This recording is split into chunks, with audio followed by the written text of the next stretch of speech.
Uh, Anybody want a Japanese copy of Fate Extell link on the PS4?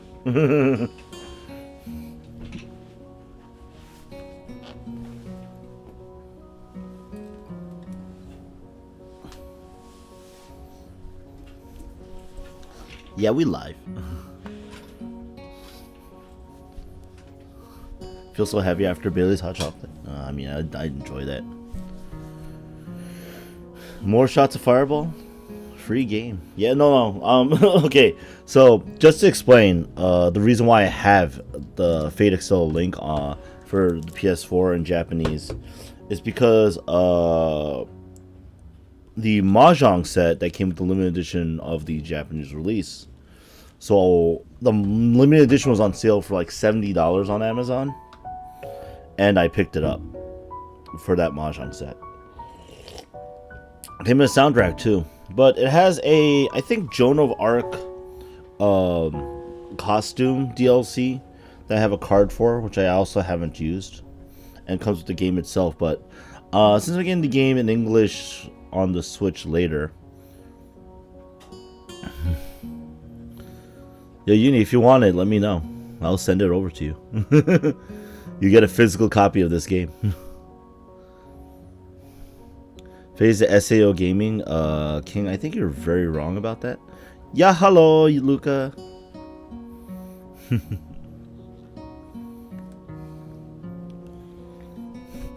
COD, Call of Duty is the SAO of gaming.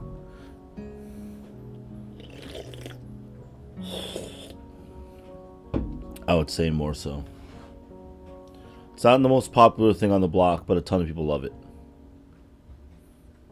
Late notification? Well, I just went live like 2 minutes ago. So don't blame Twitch. Tom, welcome. It's okay. If all else fails, we'll time you out. Hey, it's 7 p.m. Good morning, those of my friendos in Europe. Welcome to Visual Thursdays with Anime Fan Arcade 2K. We are playing Katawa Shoujo. And we're gonna go down a new route because we finished the Hanako route. Yay! It was so cool, cute, and it was really adorable and everything. And, you know, that was cool. Good morning. So, we have to load this from, I think this, the second choice in the game. Oh, look, it even tells you that I chose that choice already. Oh, game knows. Goblin Slayer. Oh, shoot, I have to watch, I have to catch up with Goblin Slayer. So, to give you a recap of what happens at the very beginning of the game, a lot. Go watch an earlier video. It's on YouTube. So, yeah, I think I got everything I need to know. Can't think of anything, really. And we are back with the voice acting of everyone's favorite characters, like the Wahaha Queen. Oh, that means we've been good guides, doesn't it? Doesn't it? Dots. If you say so. Misha positively beams, and so does Shizune after a quick translation. Shake my head at their somewhat exaggerated enthusiasm and shift my focus on the food. Misha and Shizune sign back and forth very animatedly, throwing sideways glances at me. Misha refrains from translating. Is this... Now, also, I believe I have a skip mode that lets me skip anything that I've already read. So we could just skip through all this. Boom. It's all the same. In fact, a lot of this is the same until... Yo, we got Kenji. That's the thing that happened. Got bottles. This is all the same.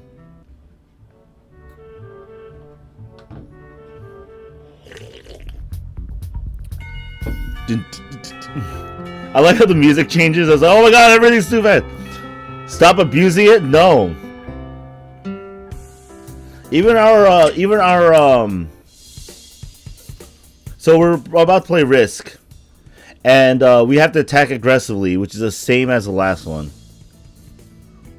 Yeah, so there's going to be no real changes until a certain point. where... So we just skip mode. And luckily it won't skip unread text, which is cool.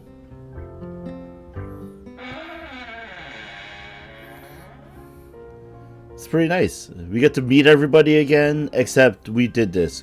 Come on. Like, literally, there's only 6 episodes of Hanako Route. And, I think, this is the same here, too. I'm sorry, I didn't mean to startle you. We skip more again. And remember, be nice to Hanako. I have a walkthrough sheet up. Tom, I have no idea what you're talking about. You never say she wasn't cute. Don't be a dick, guys. Don't be a dick. Don't worry, we'll get my fabled voice acting. Oh, look, this is like a part that's actually different, which is why I stopped skipping. I feel very tired this morning, probably because yesterday itself was a very tiring day. Top of that, I woke up far earlier than necessary. Oh, because I didn't know what the library and stuff was originally. Yeah, there you go. For saying hi to Susan and Misha, I start doing the work as instructed from the board. It already looks like today is going to be heavy. And guess what, guys? 5 minutes in, or less. It'd be nice to everyone except Misha. 5 minutes in or less, we're going to be starting our route now. If you don't know which route it is, you'll see in a moment. Hopefully. I don't have a problem with that now, though. Susan and Misha might jump on me trying to get an answer about whether or not I've decided to join the student council, even if it's just one day. I want to put it past them to try, and I don't have an answer for them if they do. So this situation is convenient for me. Actually, it sounds pretty, Kenji's pretty hilarious, though. This actually looks very similar to what I read before. About 10 minutes into class, I don't mean before like today, I mean before when I was playing the game. About 10 minutes into class, Hanako walks in and takes a seat. No one looks at her. Teacher doesn't even comment on her lateness. Does, however, stop us to say that we're going to break into groups again. Turn my head and see that Susan and Misha are looking at me. She then gives me a smile that is equal parts cute and menacing. This is a smile that says, "We have you now. There is no escape." He-chan! It looks like we're together again! Yay, yay! Misha leans sideways while Susan pushes her desk closer to mine. There really is no escape now unless I were to jump through the window. Alright! Tuck and roll! We're jumping through... No, I'm kidding. Jumping out the window isn't the best option, sadly. See? Even Isao knew that was not the correct option. Yep. Oh yeah, Misha definitely seems like the person that would not know why the boss is yelling at her. I think she can hold down a job though. She seems pretty competent for quite a few different things. What's wrong, Hee-chan?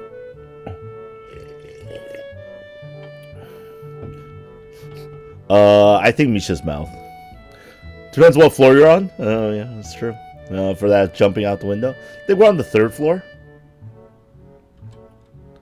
Oh, Hee-chan, have you been thinking about what you said yesterday? You said that you would think about joining the student council, didn't you? It's okay, Hee-chan. We were talking about it after you left, and we were rude to expect you to already have an answer for us this early, right? Right!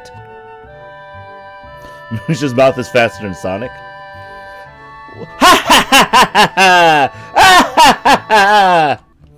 I'm so happy you two are able to have a laugh at my expense. You're more pleased to know that you both know how crazy the two of you can be. Now that that's over, she's gonna stats back from reality. Oh, there goes... Wait, what? She's gonna stats back into serious mode and smacks today's assignment with the back of her hand in an overly dramatic and important way. When I actually look at the stuff, it's mostly just reading. In fact, there are only 2 problems. I almost want to say something about how her rush to get started seems a bit much, considering the small amount of work. In fact, wait, the work changed, right? She's quite the intimidating woman. In fact, Susan probably knows how little there is and simply doesn't care. Yeah, it seems like the workload doesn't matter to her as much as the fact that there is work. The actual amount is unimportant. She approaches everything with the same level of ambition. While I'm reading, let my eyes wander around the room and catch Hanako trying her hand at solving the problems. Looks like she's working alone. Can't remember seeing her working with other people before. No, they're not shitlords, they're meme lords. Thinking back to how shy she is, it's understandable. Hey, that girl over there? Who? Huh? Who, Hee-chan? You know, it's kind of weird saying that girl over there because, man, we were on the Hanukkah route, like, last week. Like, fully deep invested. Now, we don't even know, we barely know who she is. That's why Hisao's dumb. Wait, what? Because he can't break the fourth wall and goes, oh, that's Hanako. I remember her. I don't know. They're both meme lords, I would say. Her, Hanako, over there. Does she always work alone? I think so, Hee-chan. Do you feel sorry for her because she's alone?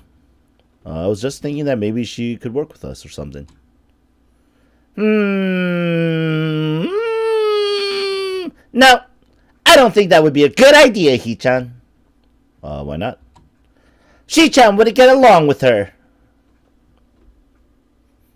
Kenji or SJWs? SJWs. Sorry, Kenji's just one person. There's a lot more SJWs. Who can't break the fourth wall? Noob.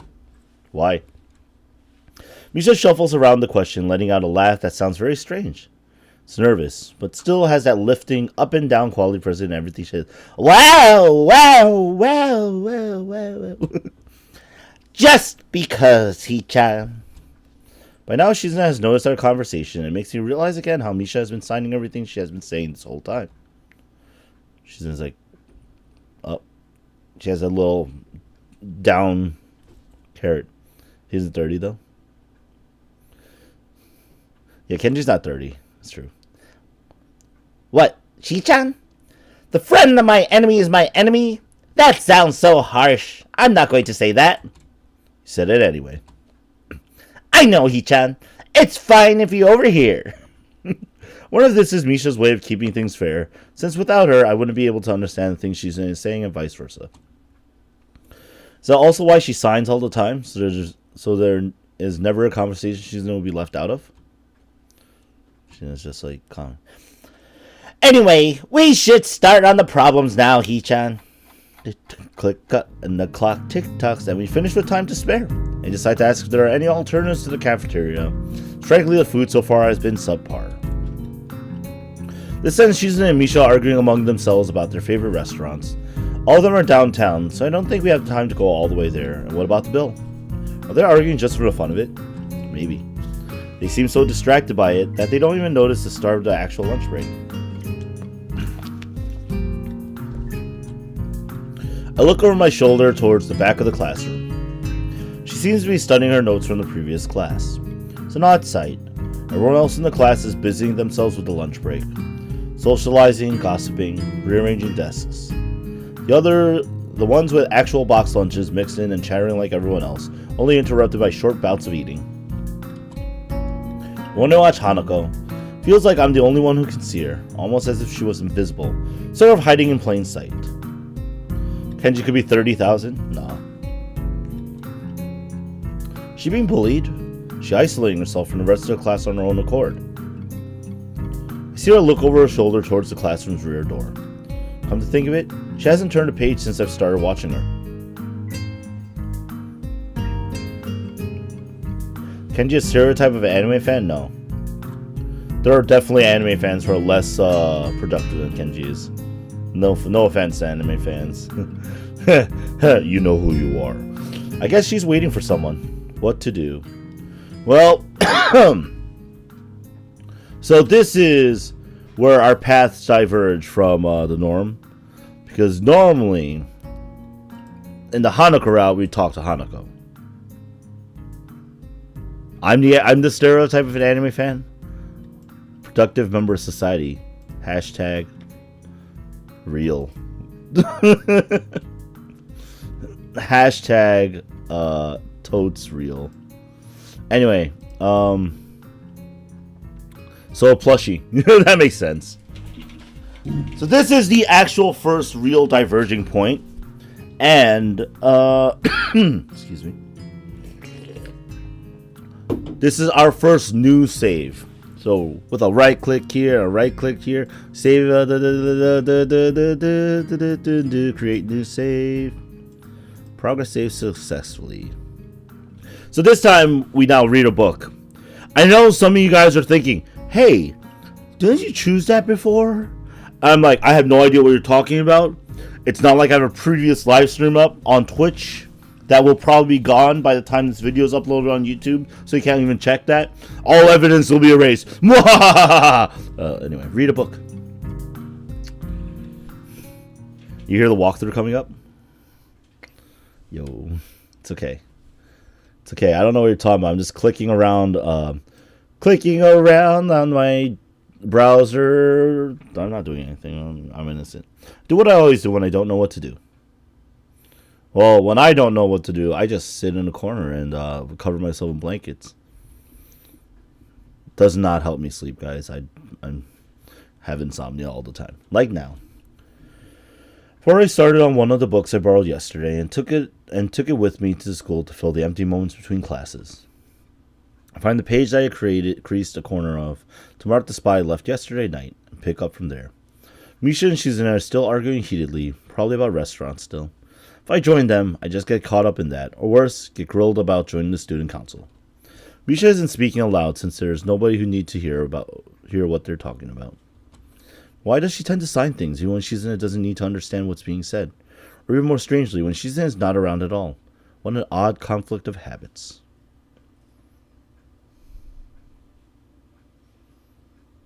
Minorin?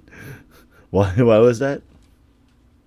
I find it hard to focus on the book, and besides, the lunch break beckons me to leave the dullness of the classroom. I do so, heading down for the cafeteria. Misha and Shizune, having come to a conclusion of one kind or another, follow my wake, though still talking in their animated fashion.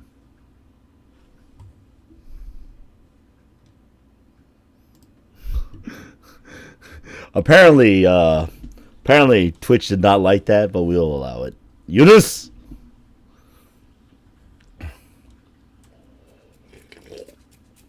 Just around the corner of the hallway, something hits me in the chest with the force of a runaway train. Ouch! Hey, this girl I never met before in my life. Opening my eyes, see a pair of saucer-like green eyes looking up at me. They belong to the perpetrator, a short girl who bumped into me and has now fallen down the hallway floor. I wonder who this could be. It's not like we're going for the Emi route. Wait, what? We are. We're totally going for the Emi route, guys.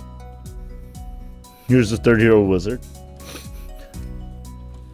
She wears a PE uniform and a very worried frown. The former strikes me as a rather strange thing to have on during a break. More striking than that, though, is that she doesn't have legs. Yeah, it's true.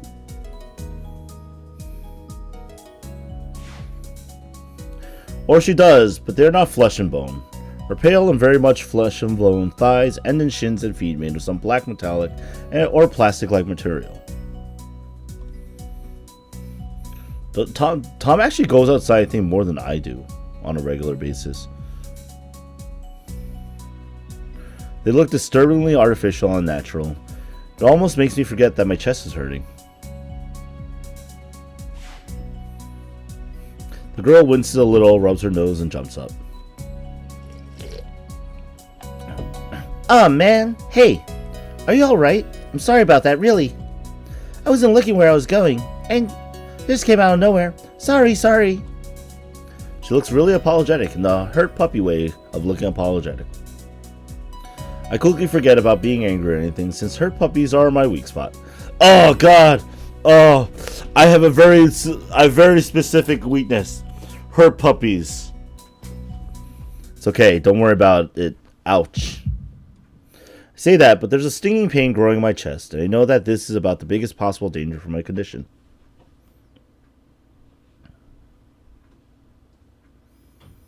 Yeah, I was gonna say, like, I basically stay home. I don't go outside if it's not work related.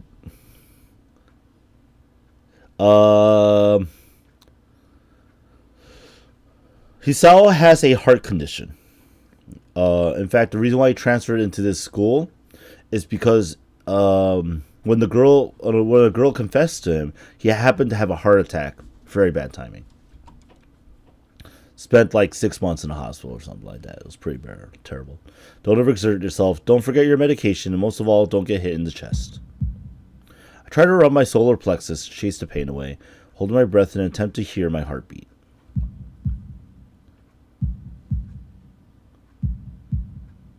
Dun. Arrhythmia, yeah.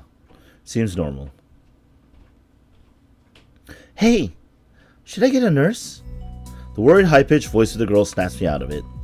Stared at her for a few seconds, dumbfounded, until I realized I probably looked worse off than I really was, doubled over myself and looking all tense.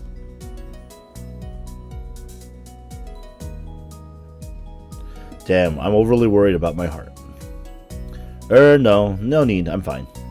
Managing to say something in response, I pull myself upright, feeling my sore ribs one last time, and take a deep breath. No use dying, oof! The end.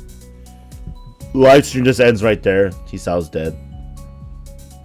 So, well, that's it, guys. I didn't plan for that. Peace! Just knocked the wind out of me. Big time, but it's nothing more than that. You sure you're okay? I hit you pretty hard. It's okay, I said I was fine. Nothing's broken, no harm done. That's good, I was. I feel a hand on my shoulder at the same time the girl's eyes widen in horror and... Eep! I don't have time to look behind me because Shizuka is already shoving me aside, stomping over to the girl, signing furiously at her. You died comes across the screen a la Dark Souls. Yo, I have that as a reaction pic. Miss Ibarazaki, I saw that! Running in the halls is strictly forbidden! Misha translates right on Shizuna's tail. Her voice is girlishly playful, not full of the divine fury Shizuna's arm movements would seem to call for. Run, Emi, run! Sorry. I was just going to get some stuff and I was in kind of a hurry. She's up, still pissed. You've been told this 1,000 times before! Your reckless behavior endangers other students, and even worse, it's explicitly against the school regulations. City Escape starts playing. Woo! Rolling around at the speed of Emi. The girl blushes and starts to fidget nervously, like a little child caught misbehaving. So cute, I find myself smiling. I know that. I was just... Make sure this will not happen again! Although I'm sure telling you this is futile, and only causing me further headache when you choose to ignore the regulations. Got that, Emi? Small girl sticks her tongue out in response. Ah! I gotta go. Teacher, I'll have my head. I promised to help with the printouts, but I went running instead. Sorry, but I've got to change and everything. For Misha, she's not where I can say anything. She's already bolted from where she was a second ago, almost halfway toward the stairwell. Shizuna looks like she's about to go nuclear on the spot, so I smile at her in a vain attempt to calm her down. Oh my god, my chat is gonna become City Escape at this rate. Shizuna, pissed. Are you okay, Hichan? That Ibarazaki girl's always like that, causing trouble to others. You know, I'm pretty certain Shizune wouldn't call me Hichan. Never mind, never mind. Yeah, anyway, I'm okay. Just got the wind knocked out of me. Dude, I know the entire song too, so I'm not judging. That's great, Hichan. I'm gonna call that great, but I let it slide this one time. She is still signing. We have to run now. There's an important student council meeting regarding the festival, and we finally decided where to eat. Oh, we're gonna get Paddler versus... So, it's Paddler versus Escape from the City in my chat. I'm fine with this too. Too bad you can't join, but this lunch meeting is only for council members. We can take you there some other time. Oh, but that'd be like a date, wouldn't it? Wah-ha-ha-ha! Wah-ha-ha-ha! Paddlers are forever. As is City Escape. The girls leave for downstairs. I didn't manage to get far from the third floor hallway before all this commotion struck. Literally. I should get going as well. Yep, they're on the third floor. So, the lunch and afternoon class passed uneventfully. I read most of the book I had started yesterday and ate some of the mostly inedible offerings at the cafeteria. The class is tiresome. So tiresome that I'm going to skip this section and go to the next section. Oh, wait. This is all brand new. Okay. They're saying it's new. It's all new, guys. Can't skip. The class is tiresome. The teacher seems like an okay person despite the weird first impression I got. The material is relatively interesting. However, the way he teaches is really bizarre. It's as if he expects that everyone's a natural genius. Heard this line before. Oh, actually, it's probably because I heard this line during somebody else. When the final bell sounds, I realize that there's still a lot of time left in a day. I'm left wondering what to do. It's odd. At the hospital, I had 24 hours a day of free time. To hear a film the considerably shorter hours feels difficult.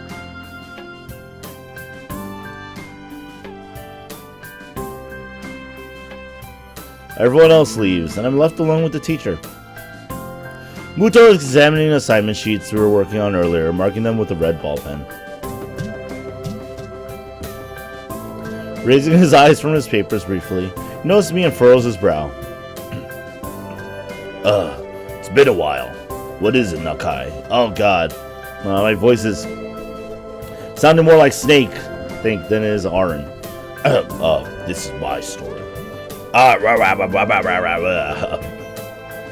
What is it, Nakai?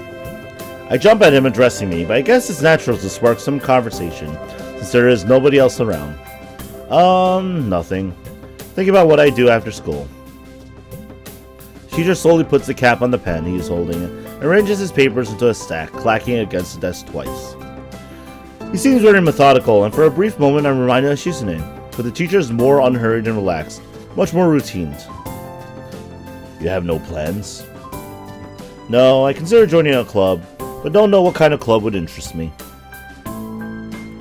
Go observe a meeting with someone else's club. Might pick your interest. I guess. I don't know how to continue from there.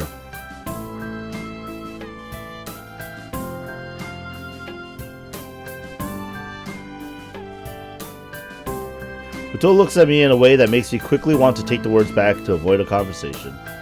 But I can't, so I have to forge ahead. I just don't know how to deal with people. I mean, the other students.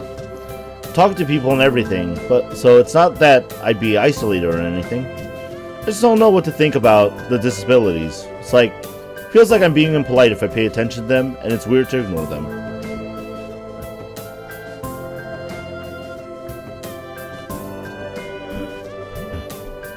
Yo, you can listen to my voice for 30 hours. Damned if I do, damned if I don't. 10-hour remix, Misha's wahaha laugh. We're gonna make it happen. The teacher scratches his cheek absentmindedly, looking very unresponsive.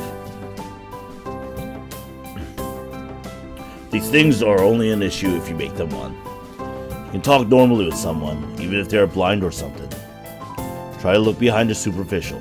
There's not a single student here who isn't just a normal kid behind whatever they might seem at first glance. He says the same thing as Yuko did. I know they're right, but it's hard.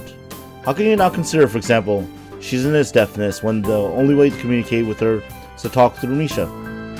Or Hanako, it's not like you can ignore her face. But I'm interrupted by the door of the classroom suddenly slamming open. Teacher! Misha crashes in, hands straight in an enthusiastic greeting, voice loud and lively enough to wake the dead from their graves. In fact, the zombie is rolled over, and they're like, oh fuck. She starts toward the teacher's desk, their bouncing step hands energetically swinging with the rhythm. Muto visibly dismayed at the interruption, and Misha in general slumps in his chair. Mikado. Sounds a massive cunt, basically.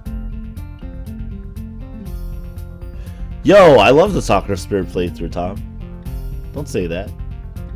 Misha stops in her tracks, looks around cluelessly as if she's sensing from his tone that something's wrong but has no idea what. Yes? We have talked about volume control before. Yes! But she doesn't lower her voice at all and the teacher just rubs his eyes. So, what is it? We need help! We are running out of the supplies for the festival stands!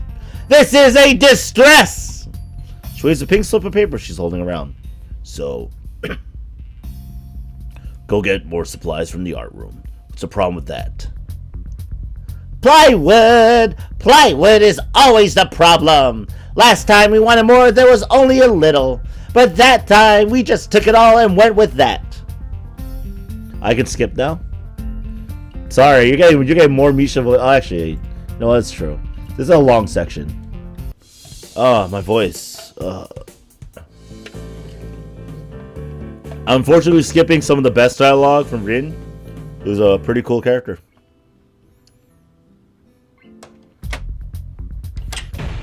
And then they yell at Rin, and Rin's just like, what else?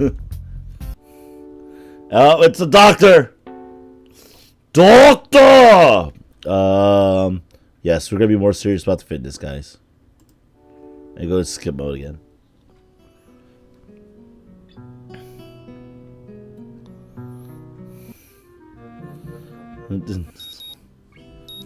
Alright.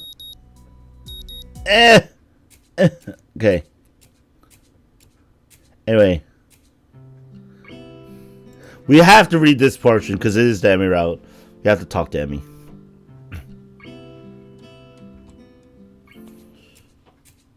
I'm surprised to discover that I'm not the only one present at the track.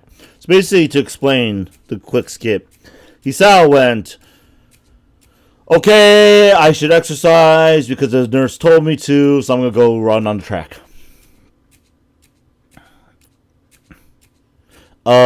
She has a friend who does it, Uni. You might know who that friend is. You might be meeting her very soon.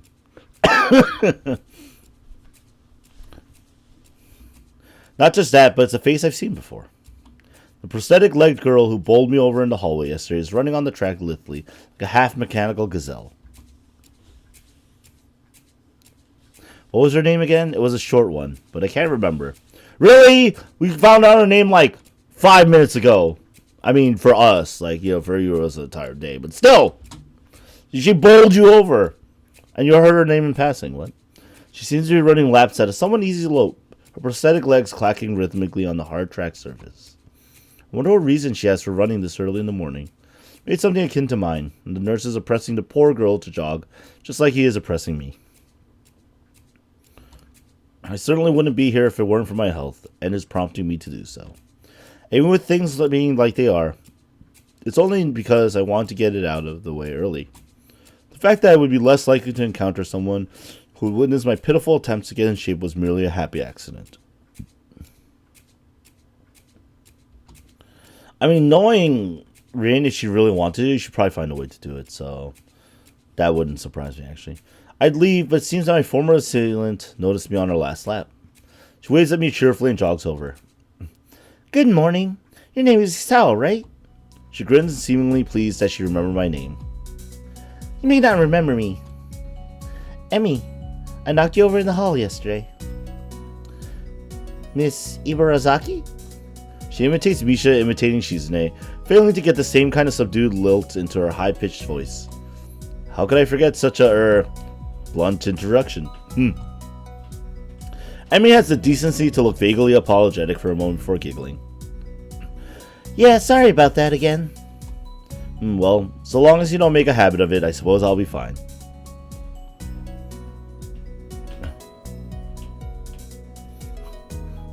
Contortionist? Great! I'm not sure she realized I was joking. So the spy consultant the nurse was talking about, is that actually you? That's right. Oh. I was expecting someone from the nursing staff, to be honest.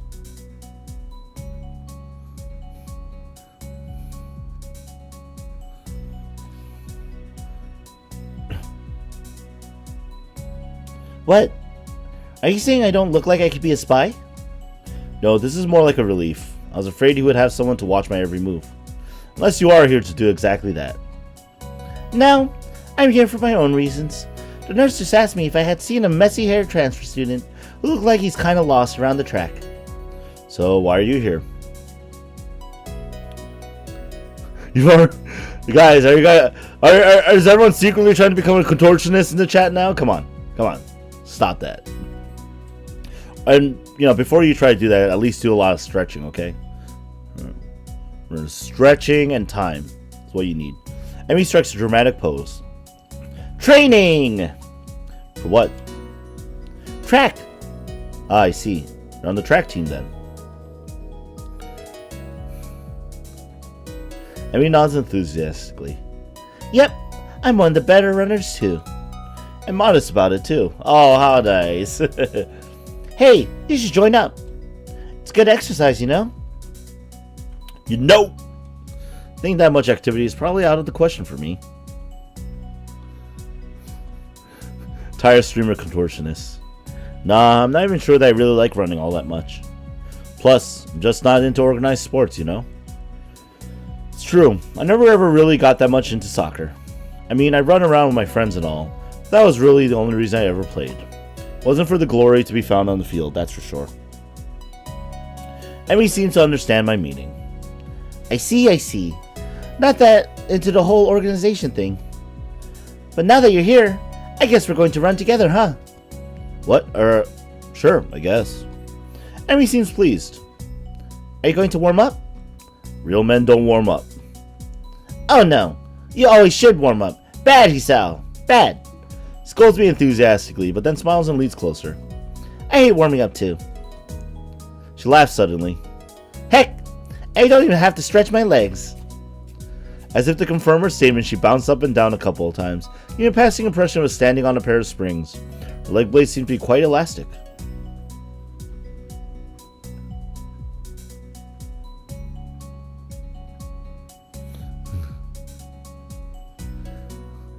Nah. See, what you do is, for the shirt, you tie the sleeves in advance for your legs, and then you put the shirt on. So it's that simple, guys. Let's go. Let's go. So we both take off around the track, and I can immediately see that she wasn't lying about being good at running. Emi moves fluidly, throwing herself into the run with a sort of wild abandon. I find myself concentrating more on running properly. Hands spread, right? Something about hitting on the balls of your feet rather than the heels. I try to match my stride to Emi's, but it's pretty difficult. Apparently I'm not very good at it. Maybe Emi could help me with that sometime. I'm really not feeling up to more than a couple of laps today, and slow to a walk very quickly. Use a jumper then? Emi keeps running and doesn't seem to notice I've stopped until she passed me a second time. She quickly skids to a halt, breathing steadily in contrast to my own somewhat gasping demeanor. Finished already? I hang my head ruefully. Yeah, dead. I'm not in very good shape right now. Emi nods and grins at me again. She seems to do a lot of smiling. Well, the important thing is you started, right? Next time, you just have to try to hold out longer, and then longer, and longer, and eventually you'll be great. I'll keep that in mind. But then right now I'm going to go get ready for class. Shouldn't you? Emi shrugs unconcernedly. Nah, I've got plenty of time. I notice that she's not wearing a watch. Are you sure? You know...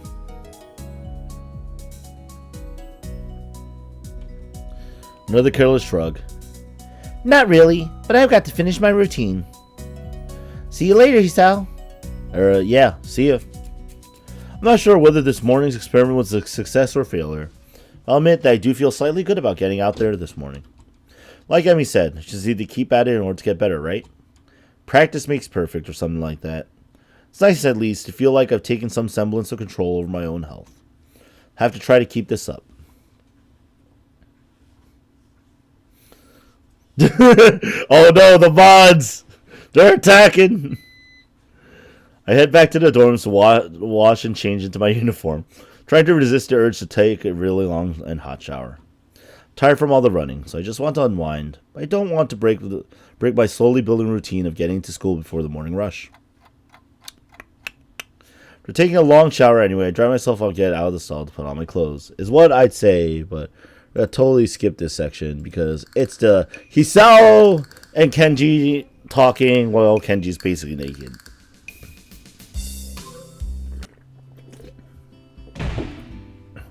Oh, and it's the epic Lily versus Shizune Wars, right?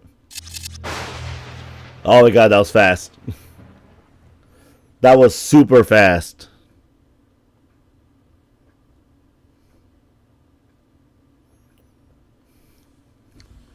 Find contortion stupid? Hey, contortion is very impressive. So it's a flexibility thing. It's pretty cool.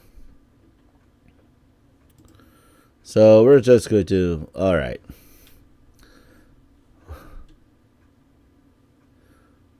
Okay, so whatever, forget it.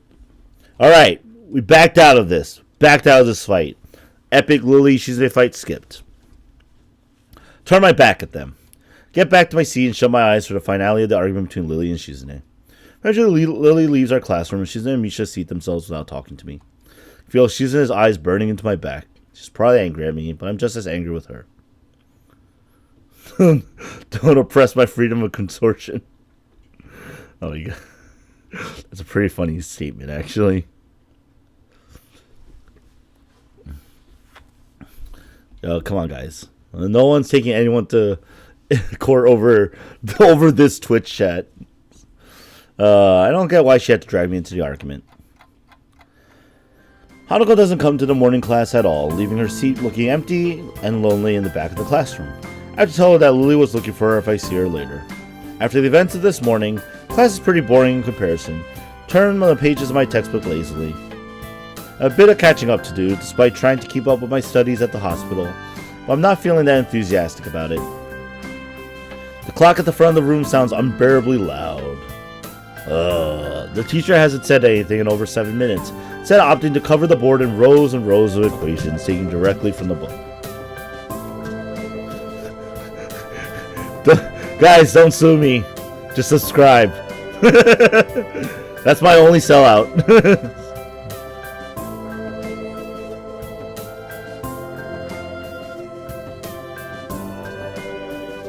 The rhythmic clashing of chalk on blackboard seems to synchronize perfectly with the ticking of the clock. I start to copy down the equations just to pass the time, even though they are right there in the textbook.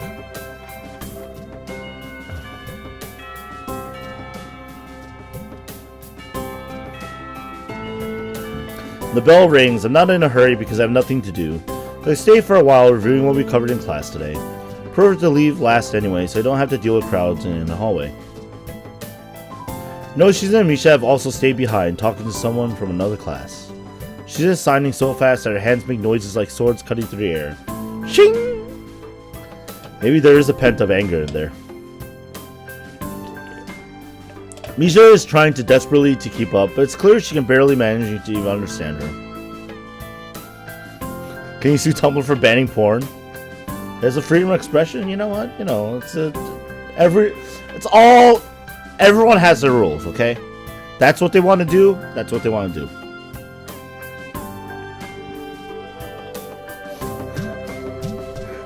Wait, if you hate mimes or clowns, you get sued in jail time? What? What? Put my head down. Whatever they're discussing, it looks like serious business. She's in signs to the point where her wrists crackle, and Misha struggles to spit it out in word form.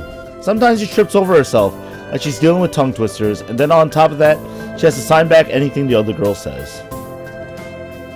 Seems like a rough job. Misha looks tired, like she's about to faint. Luckily for her, the business is soon finished, and the girls sit down on their seats again. Ooh, wow! I'm so tired. She's hanging her head limply on her desk, looking exhausted. I used the opportunity to reconcile with Shizune a bit, without getting roped into the student council thing again, though I suspect that door is now closed for me. Festival preparations must be tough for you two. Indeed, the people in this school seem to be taking the festival very seriously. Whenever I see people idling around before and after classes, they're always talking about their plans for it.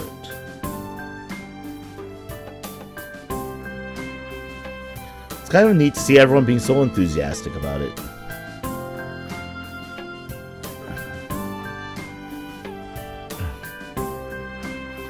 It'd be nice, as we are in the UK, to go to jail, so mumble it and don't say it on the internet. I don't know, man. I believe in the UK, everyone's a wanker, or at least the UK, at least people in the UK call everybody else a wanker. I'm probably the only one who doesn't have something to do. Sis scoffs at me first, as if trying to decide whether to ignore or sneer at me, but then she starts signing without doing either. Misha perks up, looking at her hands with slightly unfocused eyes.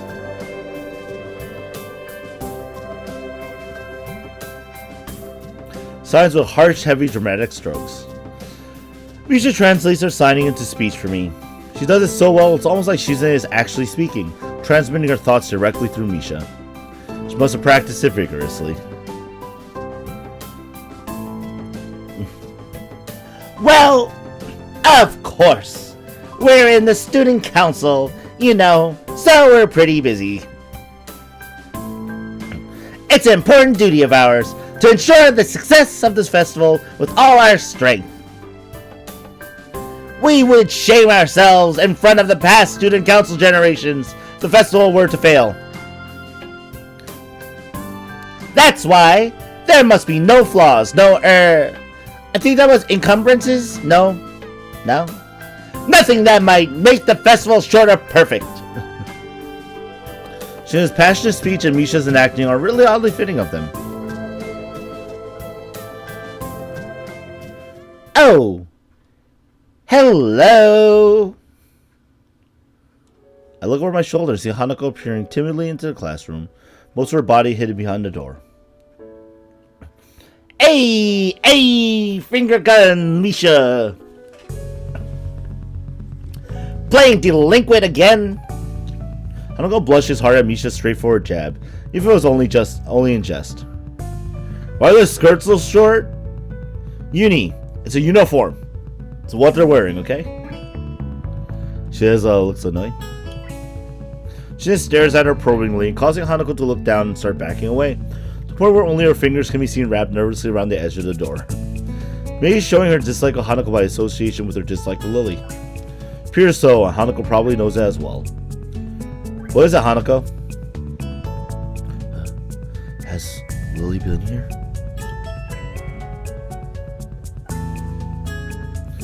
Sorry, haven't seen Sato. She came by in the morning though. Hanako keeps looking uneasily at Shizune, who stares back at her with her usual studying gaze. What is she trying to do? Of course, Shizune isn't going to look away, and she is intimidating enough as it is, so I can only imagine how terrified Hanako would be. It is a little uncomfortable watching Hanako's reaction to Shizune's normal behavior. This is what happens when two people of two different extremes meet, it seems. Do you know where she is?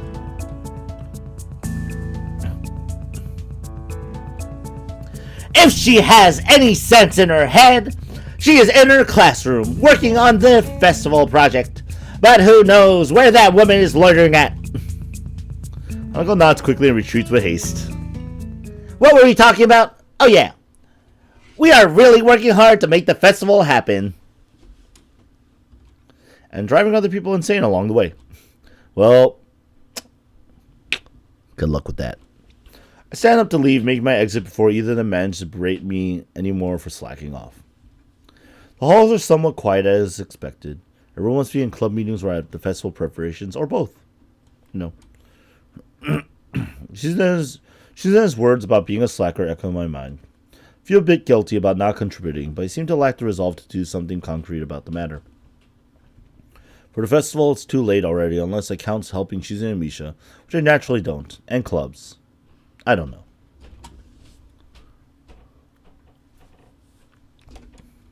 Maybe I'm not a club type of person.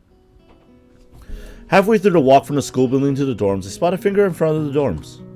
It's Rin! Hey, Rin! Looks like she's working on her mural today. Walk over to her, but she doesn't seem to notice me approaching. Sitting on an upturned box, looking intently at the wall, she is painting with a brush held between her toes. The mural has progressed considerably since yesterday, but still only half done as far as I can tell. More colors have appeared, and twisted human-like figures have spread and increased in number. I have to say, the style is quite eye-catching and very unique. Not that I would be knowledgeable about art by any measurable scale, but it's very nice looking nevertheless. Clear my throat to get her attention, but now not startle her, so her concentration won't break. Wait. Doesn't even turn to check who it is. I'll wait. There's a lot of ellipses there. 15 minutes later, I decide that her concentration is indeed unbroken. Also that I have waited long enough to warrant poking her gently on the shoulder to remind her of my presence. Rin turns her head mechanically to my direction, ending up staring at my crotch level. Oh, it's Hisao. She could tell? I'd feel a lot less uncomfortable if she would look at my face. An astute observation of my crotch pants area. Hard at work, I see. Conversation starts as if I hadn't been here for a quarter of an hour already. But it's not a concern. At least, it starts. Looking good. It does. The layers of paint hiding other layers of paint, mixing and shaping the human figures really create an impressive look. But Rin looks miffed. You shouldn't comment on a works in progress. 7 years of bad luck. Sounds terrible. I guess I'll take it back then. Still looks good. I wonder if I get 14 years of bad luck for thinking that. Rin turns back to look at her painting and pokes it with a big toe. Can you mix some of this color? I am running out of it. She looks down at a half-empty bowl with the remains of the same pinkish paint in it. I didn't really intend to stay and help with the project though. Guess I didn't intend to do anything much. Look at Rin. She looks emptily back at me. Just this once.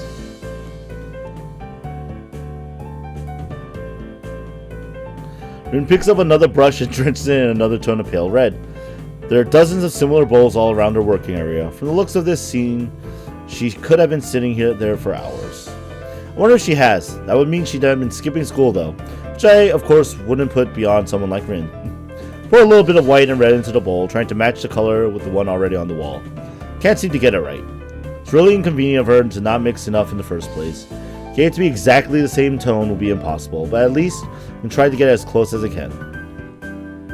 Speaking of hard work, isn't that a huge workload for you too? Such a big painting and all. Hey, you can make Rin jokes. I think Rin would take it in stride. Oh, I'm not old and bitter enough yet to think like that. I guess you aren't. You guessed right. Legs hurt though. They feel like slugs. Slugs made of sea slugs. What? Slugs made of sea slugs? Because of the position? Yeah. I like doing it in a horizontal position more, if you know what I'm talking about. But it can't be helped. Cat asked the wall to lay down. Saying that, she stretches herself a little, bending her legs back and far more than a human should flex. It's astonishing how effortlessly she manages her body around. There's a small flinch in her otherwise blank expression, a hint of pain maybe, as she stretches out her calves. Rin must have stamina and dexterity far above a normal person to be able to live like she does. But she's wearing out working on this.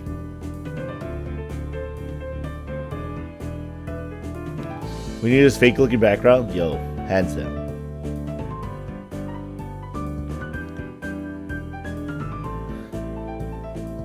Can I skip this? I don't think I actually read this portion before, did I? No, I didn't, Tom. I can't skip it. Why push yourself so much? Take a break or something at least. Continue tomorrow if it's bad.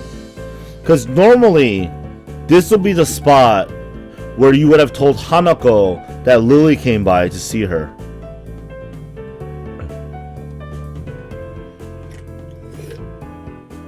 So, now we're just dealing with Rin. This gives her a pause. A long one too. Feeling like a mental yawn. More ellipses. I don't think so, Hisao.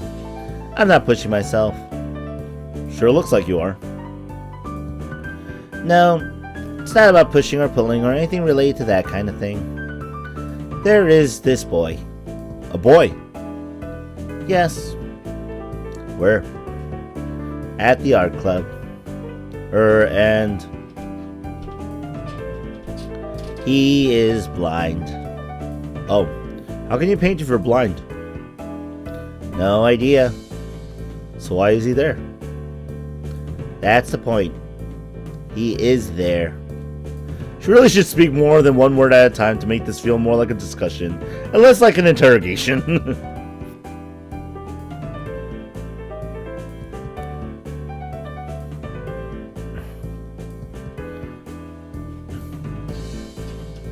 can't really do anything that you call art, right? But he comes there anyway and paints. Why? I don't know. Why? I don't know. That's why I asked. So? He doesn't paint often. I think his paintings are very interesting. Sure there are. I once tried that. Painting with eyes closed. Wasn't too interesting, and cleaning up the floor took ages. Didn't try again. But he is becoming better at sculpting. I see.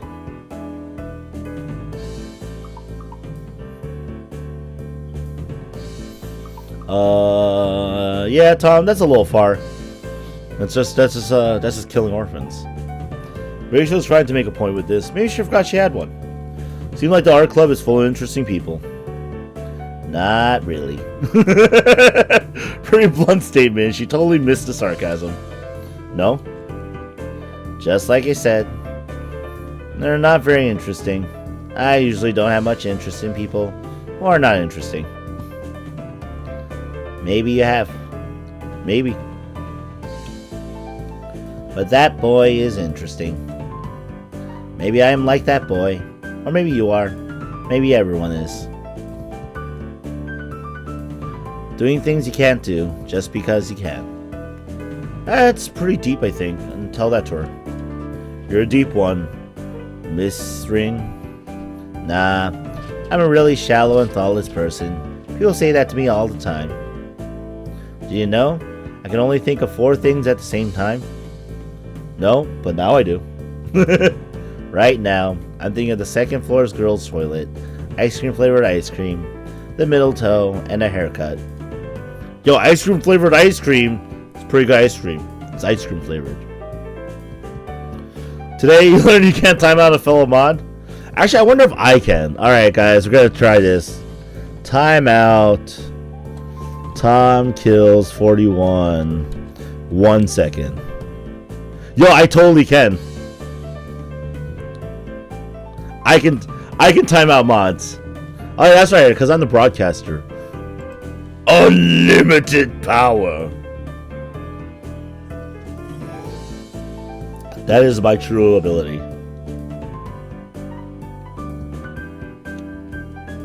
I'm going to need a haircut.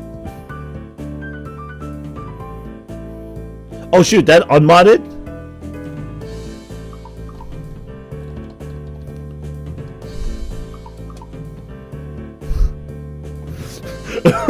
Okay, I'm not timing out my mods unless they really deserve it next time. Sorry about that, Tom. That was an experiment gone horribly wrong. It's okay, I don't have to remod people. Finger guns. You're mod again. Yeah, we're not doing that again. Oh, that's an interesting experiment. Randomly done. And, see... This is why human experimentation is not. Tom, why are you going away for 10 minutes? I remodded you already. She shakes her head around vigorously, letting her short and messy hair ruffle wildly around. You see that doing it is something she likes to do. She looks happy too. Falls silent as Rin treads around absentmindedly, poking some brushes around. The thought about the art club sticks in my head for a while longer. Feeling like I'm treading on very unknown territory with art. The way these meetings with Rin go, it's as though I'm starting a smoking habit or something. Should probably stop talking with her. Wow. Human experimentation worth it? Uh-oh. It's not like I dislike her. Despite the confusion her being herself causes, I don't dislike art either. I've even drawn for fun sometimes. I just don't have a real creative drive or any technical skill. So usually if I were to draw something, I get white paper syndrome and just freeze completely. That, or I manage to draw something disfigured, probably get frustrated at my inability to put the picture in my head down on the paper. Yeah, I do that a lot actually. No, I timed you out for 1 second. 1 second, and then I remodded you because I didn't realize that timing a mod out would unmod them. Then call it quits without really even trying to make an effort. Rin clearly doesn't have this problem, but she frustrates me in another way, Being with her is like looking into a mirror that doesn't reflect anything. Not okay, Tom. I wouldn't be too worried about it. Makes one question the sanity of the act. Rin sits down on her box, swaying from side to side, apparently comfortable with the uncomfortable silence. She is staring at me again, or maybe over my shoulder. Can't quite figure out where her eyes are focused.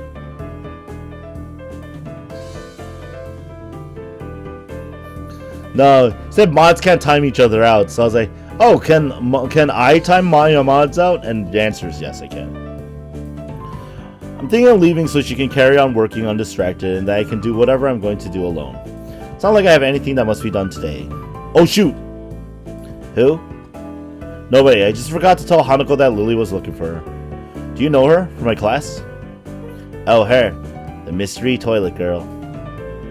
That person is funny. Saw her going to the toilet 5 times during one recess 3 weeks ago.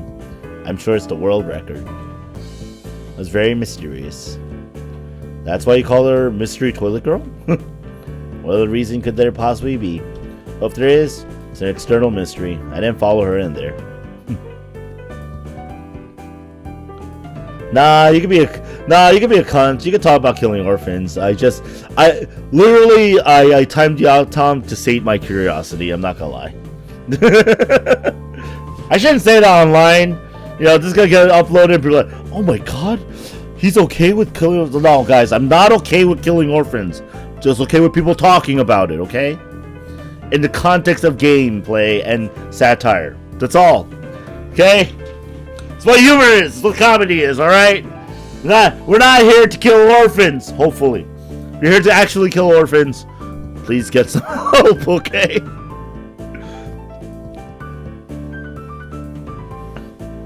How dare I kill orphans? I'm innocent. I killed orphans. Hey, I love anime. Anyway.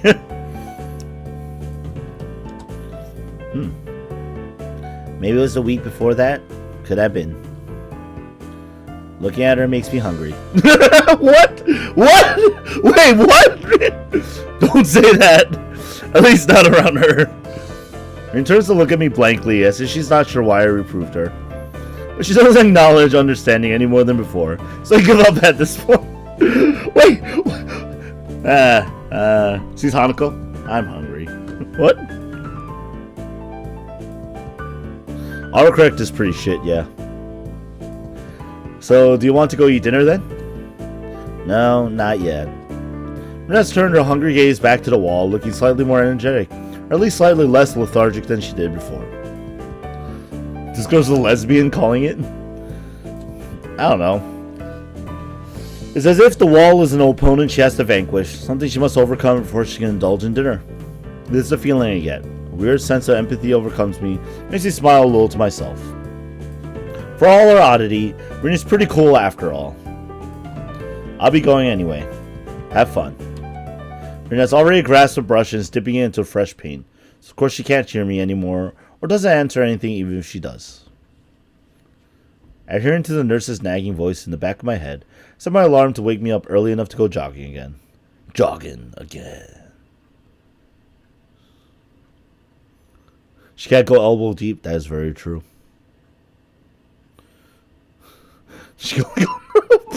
Oh my god, Tom. Oh no. Oh, that made me laugh. Mere promise I'm going to keep it. Besides, Emi is bound to rat on me if I don't show up. It's not all that bad. Shoulder deep, boys.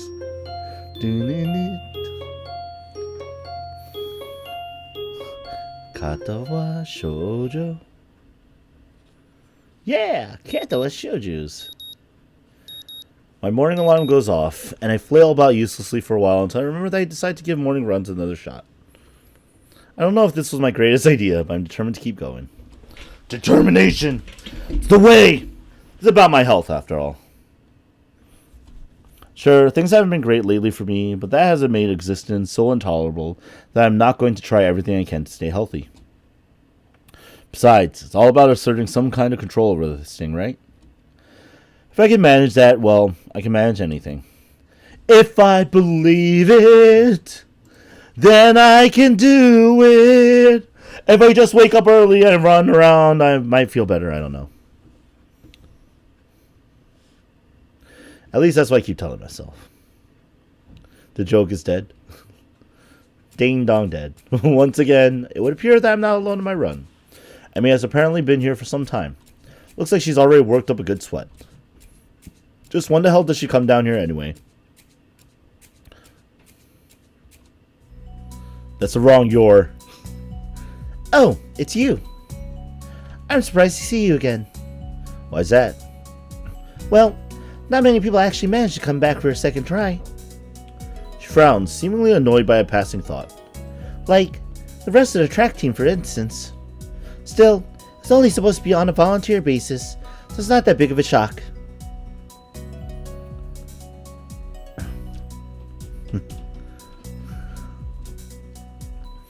And I guess it's pretty early in the morning.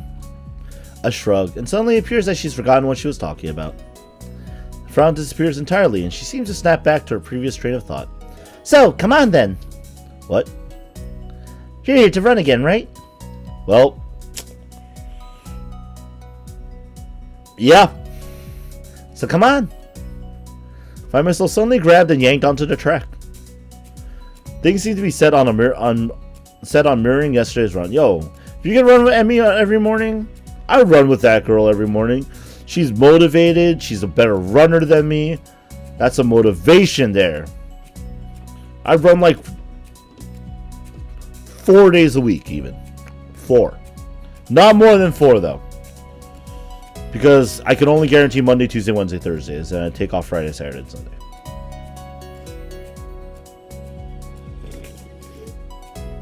Did you assume you're a fruit? Things seem to be set on mirroring yesterday's run. That is, I seem to be struggling while Emi moves with the effortlessness that I find enviable. It's incredibly bothersome to be so easily worn out. I know I should be patient, work towards things gradually, but it's difficult to stay positive about this. Round the track and start on our second lap. Emi seems to have grown impatient, keeping pace with me, begins to pull away.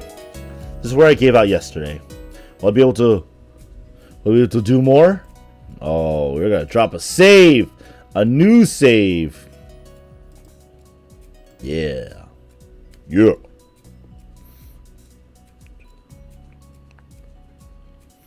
To time out people for a specific time, and this is gonna be for whoever is a mod or a broadcaster. It's /timeout, the name of the user you're gonna time out, and then after that you can put the number of seconds you want to time them out for. Default is 600 seconds or 10 minutes. If you want to like delete people's messages, the best thing you can really do is just time them out for a second. This is the best part of the route. 30 seconds, okay, and that's how you do it. It's time to go for it, right, Tom? We're going for it. Yeah, no problem. You're going for it. Going for it. Let's do this. Do this. What am I doing here? Am I really just going to fold and let Emi pull ahead? I speed up. The second lap's done quickly, and without even considering it, I keep going. Emi looks back over her shoulder at me and grins. Run! Hashire! Hashire, sorry. Wait, what? Still going? Wouldn't want you to think I'm out of shape.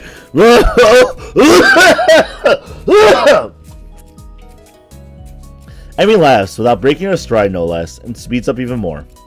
Well, if this is the way we're going to play things, I increase my own pace as well. I can feel my lungs burning. My legs are starting to question just what the hell I think I'm doing. Lactic acid screams in my muscles, but I close my ears. Can't let myself fall behind because that would be a loss. She's springy, yes. The rational voice in my head inquires mildly just when we started playing a game. I answer it, but I'm having a lot of trouble thinking at present. She's so fast!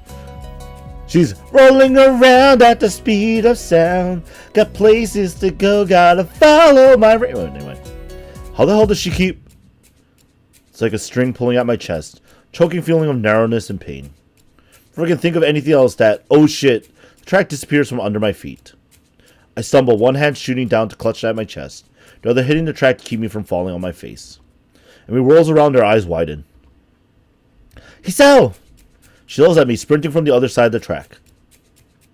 What's wrong? Nothing, just... Keep her breathing steady. Calm down. Don't panic. Don't panic. Do you need me to get the nurse? Close my eyes, shutting out the outside world. My heart struggles to regain its rhythm. Slowly, the pain in my chest begins to subside. Soon it's gone, like nothing happened. It was nothing? No, something happened there. I open my eyes again and glance at a very worried Emi. I think I'm fine. Need more shots? Fireball, man. Always sounds weird, even to myself. Oddly even, and matter of fact, makes Emi frown. I don't think you are. Seems to come to a decision, nods to herself. Right, you're coming with me. You got to see the nurse. Emi grabs my arm and drags me up. I feel a bit wobbly, but I refuse the shoulder Emi offers for support. Honestly, I'm a little ashamed by my own weakness. I'd really rather not have Emi concerned about me, but it seems to be too late. Heck, I'd really rather not have anyone concerned about my condition, though at this point it seems to be too late for that as well. I'd like to be able to deal with the whole thing on my own, without being a bother to anyone else. While I'm wishing for things, I'd rather not have this condition in the first place. Nurse! And he crashes into his office while knocking, but doesn't alarm the nurse in the least. Good morning, sunshine. What's up?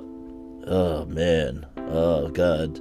I've been drinking. That sounds really different from last week.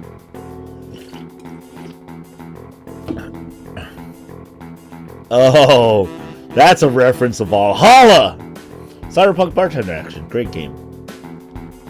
Sunshine. Anyway, he calmly sips from his coffee mug, but lays it down after following Emi's gaze to me looming in the doorway. So, brings you here, dude? We were running, and he stumbled over and started grabbing at his chest, and he thought I'd come and make it way. Easy there, Emi. Calm down. The player couldn't even read your dialogue, girl. Come on, Sunshine. Let me take over from here. Sal, what happened? I don't know. We're running, then my chest started hurting like that time before, but went away after a few seconds. It was just a flutter or something. The nurse frowns as if to say that just a flutter is some kind of oxymoron.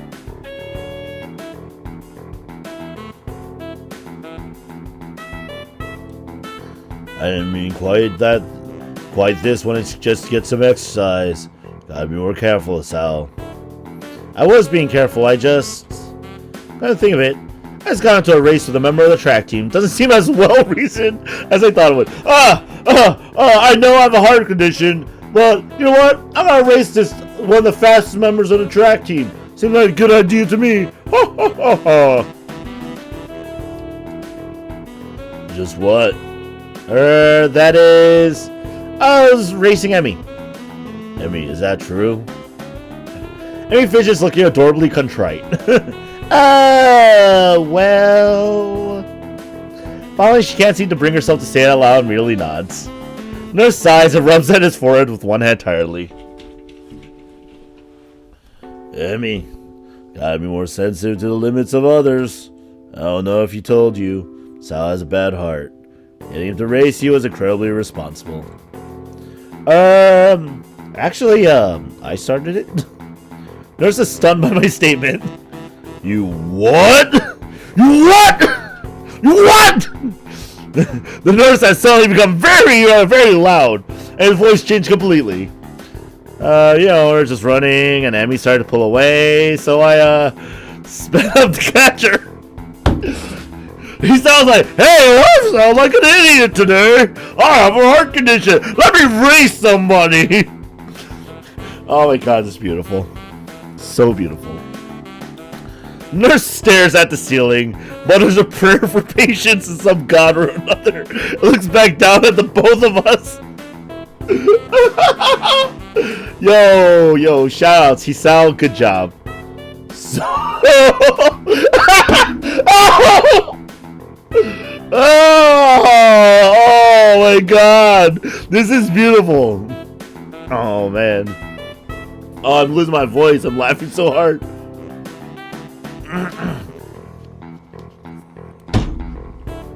So, you're both stupid. That's comfort, I guess. Now, come on, Sal. Gotta make sure your heart's not going to explode or something.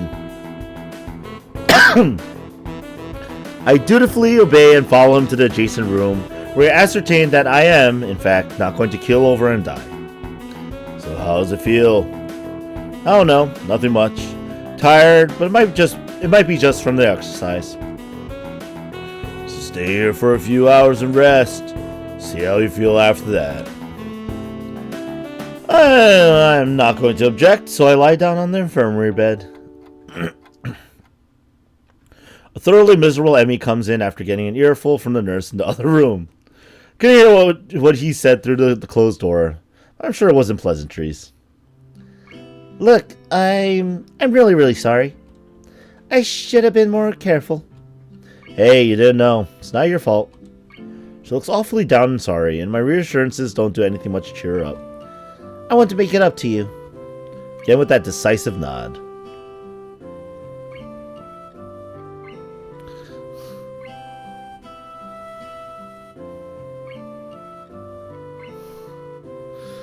Oh, come on. Everyone makes the hand jokes for girlfriends.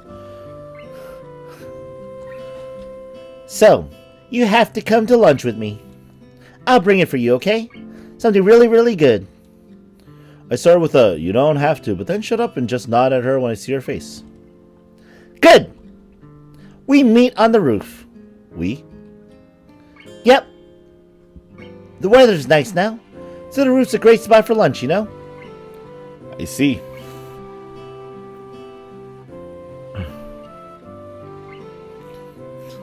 You'll come, right? Guys. We're literally bringing people in just to make fun of other people. Stop, okay? Let's be cordial and civil. You know, let's go back to what we were talking about before. You know, something about like burning orphanages to kill unloved orphans. You know, that was a much more civil conversation. I don't know what we're talking about. What? You wouldn't deny me the chance to make it up to you. Of course not. Great. See you there.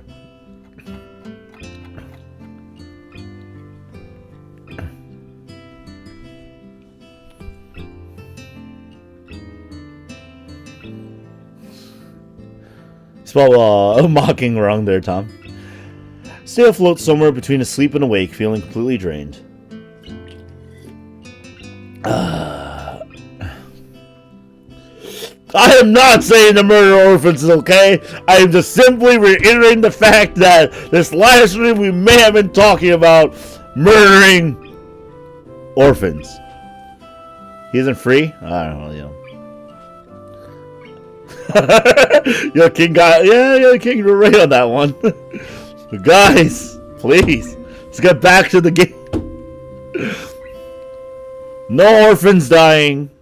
No making fun of each other. Let's just play. Not only my body, but all of me is limp and paralyzed apart from my senses.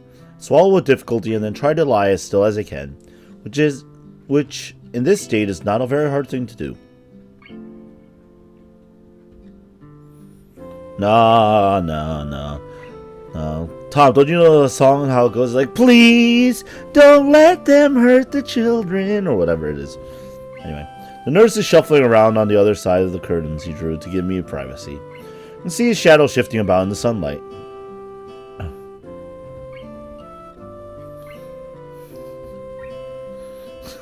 Jeez, Uni, that's tough. Oh, you're saying if you kill enough children, the orphans will have to be adopted because there's no other kids left? That's pretty horrible in a different way, okay? That's pretty horrible in a different way, I'm just saying. He has opened the window of his office. It's windy outside. Plus, let's be honest, I don't even know where the nearest orphanage is. If I could afford it, I would adopt a child, give them a good, warm home, and teach them that they deserve love and affection and care. Because I believe children especially are deserving of love and affection from people. Not to take advantage of it, but to learn that, it's okay. Your birth, your circumstances, secondary. You are a young, naive individual, and if you need care in your life,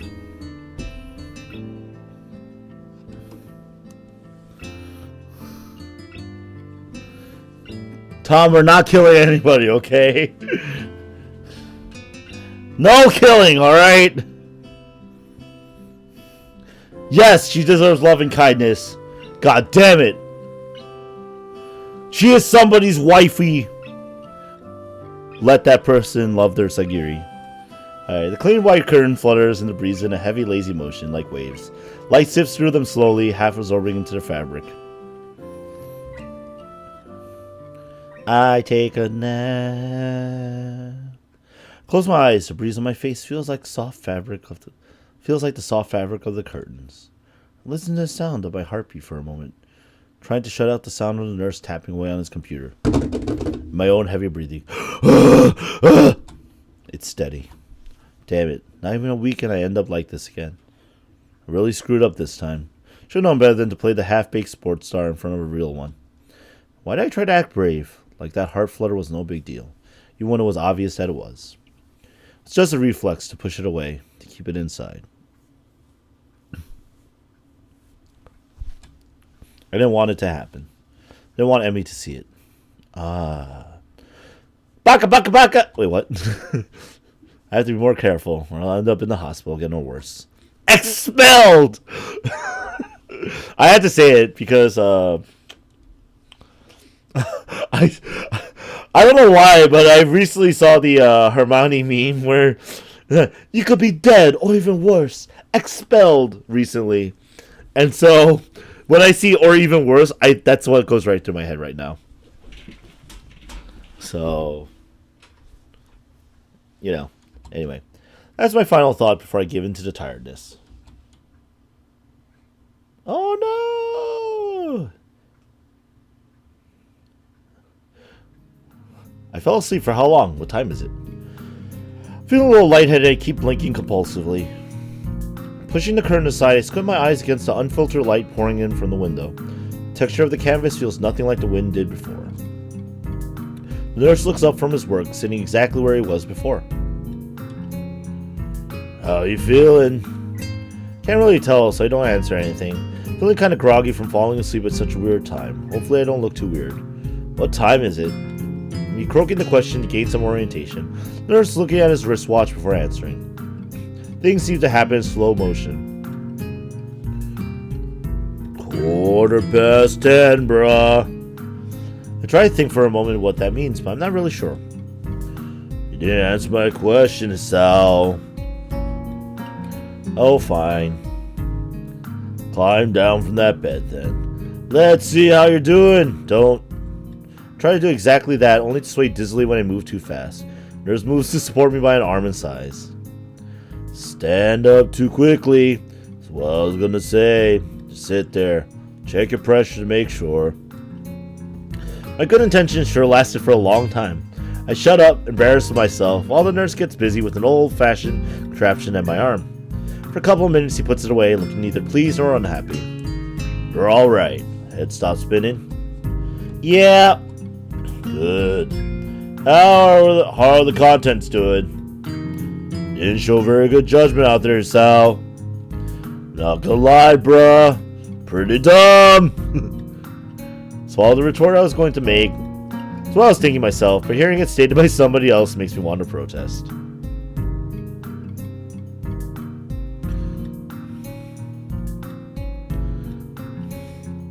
I mean, you're no Joseph Joestar, King. You can't guess what the rest of us are gonna say that easily. By the way, I think all wifeys are equally deserving of love, even though I have favorites over others. What?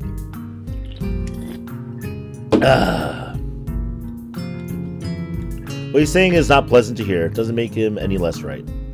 No, sir. Nah, it's still looking as neutral as it was before. Yo!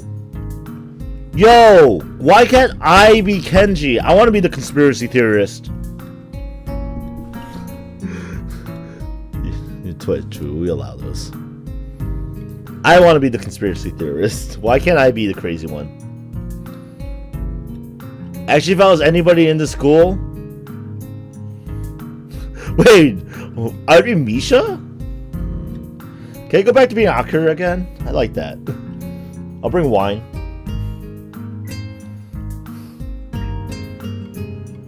Wait, I'm Lily now? You're saying I'm blind?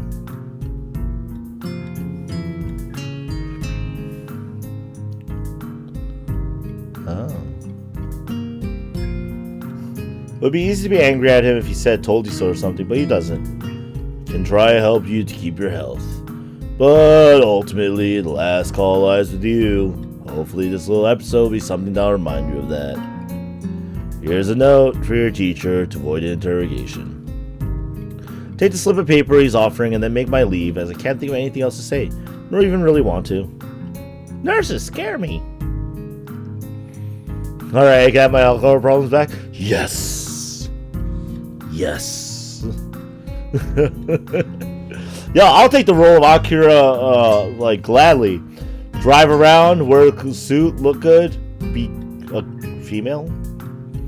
Work late hours. That actually does sound like me, though. Except the be female part. Not really that female. Stay out of trouble, you hear me? Don't think it was anything but a scare. Next time could be different. I hear you, bruh. I hear you. There's some way to get to the school building straight from the auxiliary building, but I'm not keen to find out and possibly get lost. So I go out from the exit I know works. Will the other members be? That's a tough call. I stop at the stairs of the auxiliary building, deliberating for a moment between going to the dorms to get my books and stuff and going straight away to the class. The sun stings my eyes, so I head towards the dorms. Makes sense. You have to get your stuff. You know? You can't go to class without stuff. No, Code would probably be Shizune. He would sign angrily at people. If there was anybody that could angrily sign, it would be Code. Oh, you know who Code is, but you can't say that's spoiler, so fair. Oh, Tom got them knowledge. You know what? Why don't you compare the characters to compare us to Furuka Saya characters? And I'm already gonna call him now. I can already see you guys joking. Oh yeah, anime, you're basically Machina, right? See it. I can see it. King, wouldn't you want to be Code's sidekick? It'd be funny. The halls are quiet as the courtyard was, naturally, so since everyone is in class.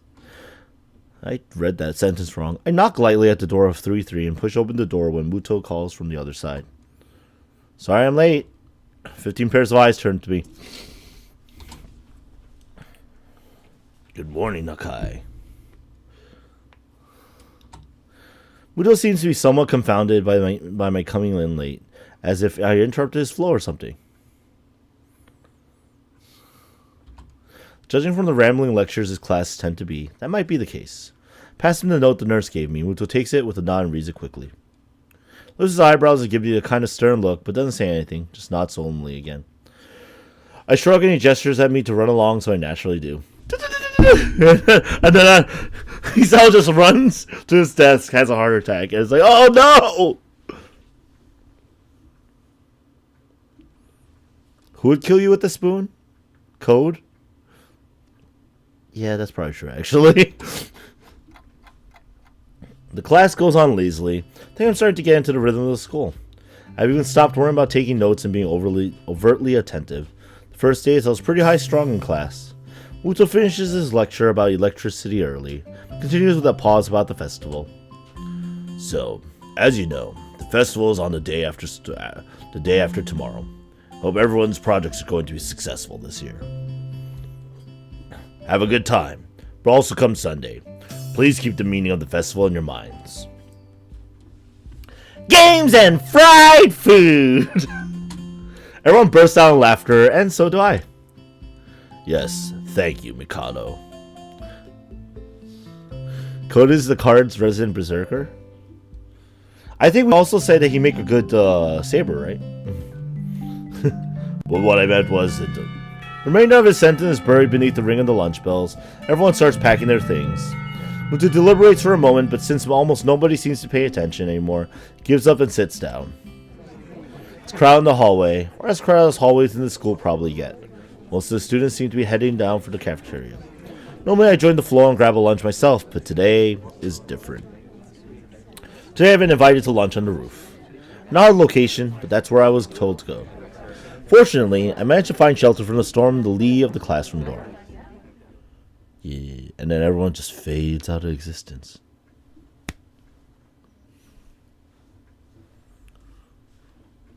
Eventually the torrent subsides and I step tentatively out into the hallway. Only to be met by Emi, who comes flouncing down the hallway like a cannonball. Emi just comes in, it's like, she came in like a wrecking ball! Hit Hisao in the balls! Wait, what? Anyway. Hey! Hi, Hisao. Great timing.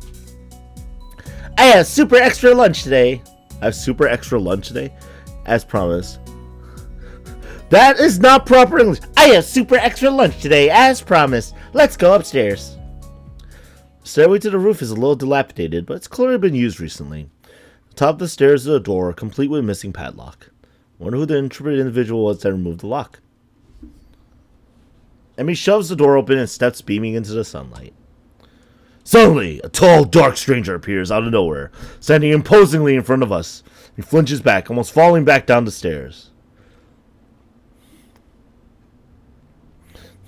Sorry, Tom. You know that's not going to happen. I will sing. Eek! Hello. Yikes! You scare me, Rin. Wait, isn't she?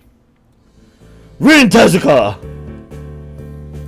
Hello. Notice that Rin is speaking to me. Emi looks curiously at me. You two know each other? I look confusedly at Emi. She's that friend of yours? I can skip this one? Let's see. Oh my god, I can. Lunch is happening. It's pretty good. You thought it was Dio, but it was actually Rin Tezuka. Oh. There's been a lot of excitement, guys. Actually, it's really funny. Even in Japan, a lot of the roofs of schools are locked off so that people can't access them. It's actually very false in that regard. Feeling utterly drained, I head to my room to read the books I borrowed. There's been enough action and excitement for one day already. Something ominous? The first is Alice's Adventures in Wonderland. I know the story, of course. I've never actually read the original book. Oh, really? Pretty good read. It's just as trippy as I remember the story to be, with the wacky characters and nonsense plot. I started thinking of myself as some kind of Alice, too. Haplessly tumbling down the rabbit hole in this crippled Wonderland. Crippled Wonderland? Oh. Okay, that's a rather strong expression. Still, the isolated location and the overt way the school accommodates to absolutely everything is unsettling. It is like another world. I wonder why I can't shake the feeling of being an outsider like Alice, despite most everyone being so hospitable and friendly with me. Turning another page, my mind starts drifting further away from the book. It's quiet. I can hear my heartbeat thumping against the fabric of my shirt. That line killed you? Jeez. For some reason, it makes me feel really badly, like it has since that time in the forest with Iwanako. It goes locked in a cage with something nasty and scary. Put the book down for a while and stare at the ceiling, taking my time to shake off the feeling. 200 pages later, I fall asleep.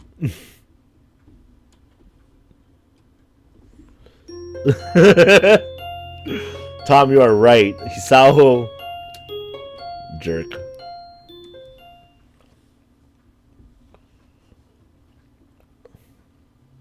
The students roll into class for their Saturday morning session, each and every one of them sporting the tired eyes of people who have worked through the night. Anyway, with only a day left to prepare, I suppose it's not so surprising. Thankfully, we only have to suffer through class until the lunch break, and then our time is our own. Muto lurches into class in a tired stagger. Okay. Suppose students aren't the only people here that enjoy their late Friday nights. Without saying a word, he scrawls some page and question numbers on the board, slumps down at his desk. It's completely atypical behavior for him, but it appears that no one in the class is going to call him out on it. 200 pages is actually not that terrible to read. It'll take me like, I don't know, an hour or two. Actually, I have a bunch of light novels I'm starting to read, so it's good. Wordlessly, the students shuffle their textbooks into position and get to work. Not wanting to break the trend, I do the same. Fatigue has made the class antisocial. Not a peep is heard among the rough-reading papers. Beep, beep, beep, beep, beep, beep, beep, beep, beep.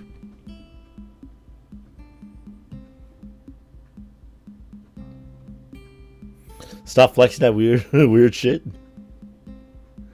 Next year's gonna suck for you, King? Uh-oh. And partly be attributed to the two empty seats beside me. For some reason, Misha and Shuzan aren't present, probably doing console work for the festival. It's very quiet without Misha present. It's always very quiet without Misha present, if you know what I mean. Wonder if she was born as rowdy as she is, or she is making up for Shuzan's lack of voice. Nakai, can I speak to you for a moment? I'm so engrossed in thinking about Misha that I don't even notice Muto approaching my desk. Skip this as well? Sure, what's this about? It's probably better if we speak outside the classroom. Alright, we'll skip. We're trying to make headway after all. Oh my god, look! Look! You tell me to skip? Literally, next scene. Boom. Can't skip it. This is actually part of the story. Muto stands in the hallway, scratching his head as he works out what he is trying to say. Not knowing what's going on, I wait silently. Okay. Yeah, because this part is different, because since we had an incident, he wants to talk to us about it. Different. I heard from the school's head nurse that you had an incident the other day. Ah, so it's about that. Well, kind of. It's not anything to be worried about. Yes it is. Anything that can endanger your health is something to be worried about. Skip like 2 lines, man. Try your best here to prepare you for your life here. Part of that involves knowing your limits and how to work around them. It would be remiss of me if I didn't speak up about this. Alright, I get it, I'm sorry. To close his eyes in frustration, I realized that this probably wasn't the best thing to say. Something tells me you're not sorry. Pretend as much as you want. This isn't a normal school. A lot of people have put in a lot of time, effort, and money to make sure that you and every other student here can have the same level of education as your peers. For you to abuse that by throwing out advice, especially medical advice, is plain selfish. Oh, is Muto my enemy in this one? Not quite sure if this is actually how he feels, or if it is some act that he's practiced many times to guilt trip students into doing the right thing. Either way, it's working. I understand. It's all new to me, and I apologize. I know my limits now, and I'll be sticking to them. Muto appears to lighten up a little, satisfied that his message has been received. So then, on to my next question. How are you finding your studies? I understand you were laid up for a while. We're not too far ahead, are we? I feel like this conversation is also happening earlier than it did in the Hanako's route, right? I don't really think so. I tried to keep up when I was in the hospital, so it hasn't been too hard.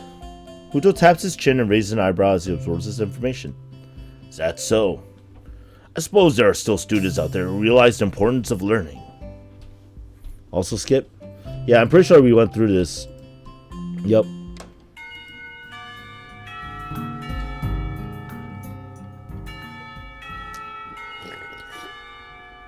And Hanako leaves.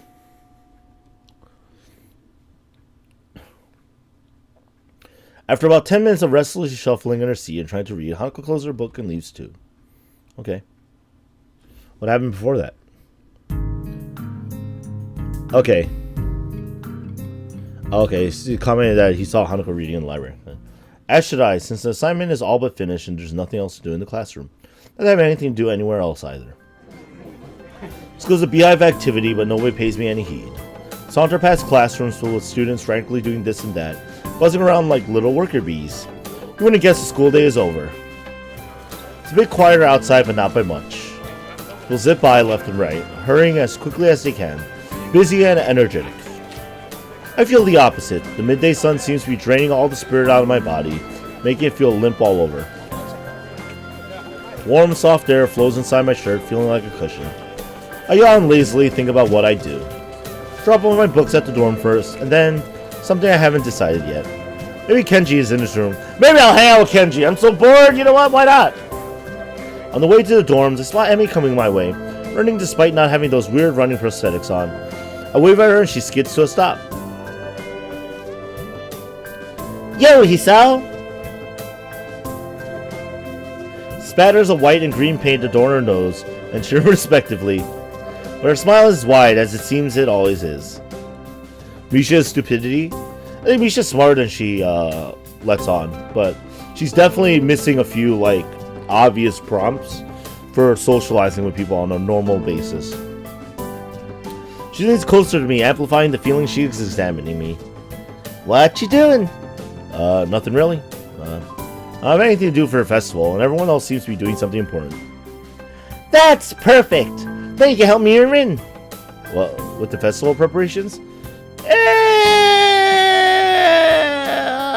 I'm not sure if I would be of much help. That's fine. I'm not much help either. He grabs my wrist and starts dragging me back inside the school quite forcefully. Your walking speed is more like jogging, making me stumble over myself simply trying to keep up. He sounds the stupid Misha as a klutz. The stairs slow Emi down a little bit. Maybe it's hard to climb with her legs, or maybe she's finally run out of breath. We go all the way back to the 3rd floor and to the senior hallway, ending up where I left 5 minutes ago. Just so I've stayed here waiting for Emi had I known. So is Rin working on that mural still? That's right. She needs all kinds of paint and brushes and stuff, so I went to get them from the art classroom. And you need me to help with that? Well, Rin told me you had already helped her, so I thought you wouldn't mind. I see. So thanks to Emi's flaky logic, here I am again, collecting stuff from the art classroom for other people. So true. The room is empty apart from ourselves and the lonely specks of dust floating in the air. We skip straight away to the back wall, taking out a tiny, crumpled piece of paper from her pocket. So, by the way, Tom, I understand why you want me to skip more and more, because, definitely, Act 1 seems like to be one of the longest because of introduction and stuff, and interactions. Which I'm assuming are going to become similar, like, with time.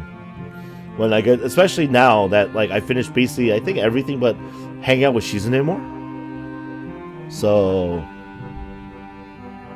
okay, I see it. Man. Anyway, Emi skips straight away to the back wall, taking out a tiny crumpled piece of paper from her pocket. While she tries to make sense of the scrawling handwriting, take a closer look at the materials lying around here. Dozens of paint cans and bottles are arranged on the shelves in the most unorganized fashion. Some look like they have been left there for several decades, relics of previous art club generations. Next to the heavy stacks of neatly piled drawing paper are boxes full of different sized brushes and assorted crayons. Smells of paint, turpentine, and fresh paper float in the stale air, mixing in my nostrils to form that unmistakable scent of art. Emi studies her notes, comparing them to the markings on the various paint cans, passes them to me as she finds the correct matches.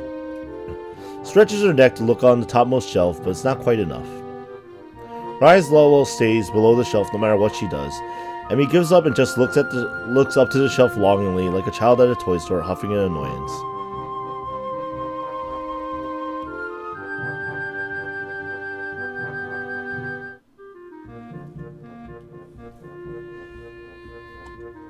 For a moment of building anger, she starts jumping up and down, apparently trying to speed read the labels during the fraction of a second she can see them and catch what she can. It's no surprise that she fails miserably and almost managed to bring the entire shelf crashing down. And I see why me lending a hand here would be useful. Come on, let me do that. You can't jump high enough, and I don't want you to hurt yourself trying. Shizune's the longest, really? Oh, man. Oh, probably because, like, there's no overlap between Shizune and the other girls, right? Because it's Lilia and Hanako have some overlap, and Emi and Rin will probably have some overlap. It's what I'm guessing, anyway. Also, I'm like twice her height. You are not. She turns around, flaring scorn, flushed cheeks and all. Just kidding, just kidding. Anyway, I'll look up there, okay? She glares at me one more time, but can't come up with a retort. With a grudging she turns her back to me. So I begin scrounging across around the top shelf for paint wall. Below, Emi crouches to scavenge what she can from the cupboards. Shake my head a little after double-checking to ensure she can't see me do so. Emi having a complex about her height was a surprise. I wouldn't have joked about it otherwise.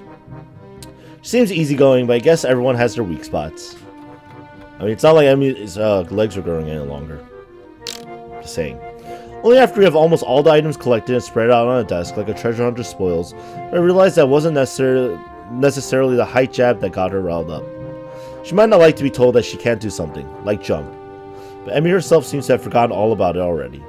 Quick to anger, quick to forgive. Is she that type of person?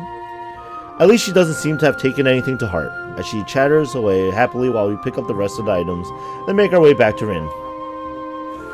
I chivalrously carry the bulk of the materials as we make our way towards the dormitories. Rin is really stressed out about getting her painting done. It's her own fault, though. She should have started earlier. Is she going to make it? No idea. It looks good to me, but Rin, you never know what's going on. I found her this morning lying in front of the dorm in fetal position. She hadn't slept all night. I can't believe that the night nurses hadn't found her. And now she's painting again like crazy. Yeah, I've noticed she comes off as kind of unhinged, so to speak. Emi giggles at that, as well at my likely too obvious awkwardness. I don't mind it. She's just a little weird sometimes. On that I can agree with her. Unlike me, Emi seems to be cool with Rin's whatever it is that feels so off about her. And see, eccentricity? She's an artist, man. And she's clearly has talent, so I'm telling you, man, talented artists, all crazy. Still, they don't feel close like Misha and Shizune do. Them working as a single entity sometimes. It's hard to say where one ends and the other begins. Misha and Shizune are a package, guys. Even though they're so different, just like Emi and Rin are. And Rin is the most different of them all, different from anyone else I've met. Yeah, I guess she's a very unique person. I return to that word again, as if to encompass Rin's personality by itself. But really, it's just a substitute for a lengthy description of her oddities. Emi giggles as it grasps out for a properly descriptive word. She's just weird. You know, earlier, she spent half an hour sitting on her box. And stared at her toes. She giggles again in a way that makes me think she doesn't know what's funny about it. It just is. All that time. The working area is a mess, but the mural itself has taken over even more of the wall since I last saw it. The disfigured human figures have been mostly colored in tones of red, pink, and orange, weird and imaginary, things populating the spaces between. It looks nice. Can't think of any word that would describe the word concisely and comprehensively, so I settled myself on a nondescript nice. But honestly, it seems that the area around the wall becomes untidier at the same rate as the mural progresses. The ground is littered with dozens of paint cans, various art supplies, empty soda bottles. Rin herself is in the center of this chaos, sitting there looking very cozy as if she was a natural part of the scene. Her pant legs have been rolled up to her knees, exposing her thin legs, which sport a drying spectrum of war paintings, similar to those on Emi's face! Oops, I said it wrong. Emi sprints to Rin ahead of me and gleefully jumps in front of her. I'm back! That was fast. Do you run in the corridors again? Hisao help me. And he points victoriously at me. Turns around following Emi's figure with her eyes looking at my general direction. She nods absentmindedly at me. She looks like she hasn't slept since last night. A vacant, glazed stare that focuses slightly off me, and movements like a slow-motion movie. Hello, Hisao. Thank you for your help. Don't mention it. Seriously. I just did. Never mind. So you made progress. Looking good as far as I can tell. But now you get more bad luck. I know, but I'm willing to take the risk. That's a very nice thing to say. For me, of course, not for you. That's why artists are always unlucky. They have to constantly look at their unfinished paintings. So artists can't find romance. Their favorite TV shows are cancelled. They die young because of an unspecified disease. It's a deep and mysterious law of the universe. Unless they are blind. She considers this for a while, looking like she's going to fall asleep. There is a boy. At the art club, you see. Blind boy. So he doesn't see. Really? Really, Rin? You have to put it that way? That is hilarious. You already told me. Glance sideways at Emi, and she glances back in a way that tells she has heard this one before, too. Neither of us say anything to Rin, though. She continues her monotonous soliloquy like an unfunny stand-up comedian. She had become an artist. No bad luck guaranteed. Don't you think that would be a good idea? That only blind people should become artists? No, not as much.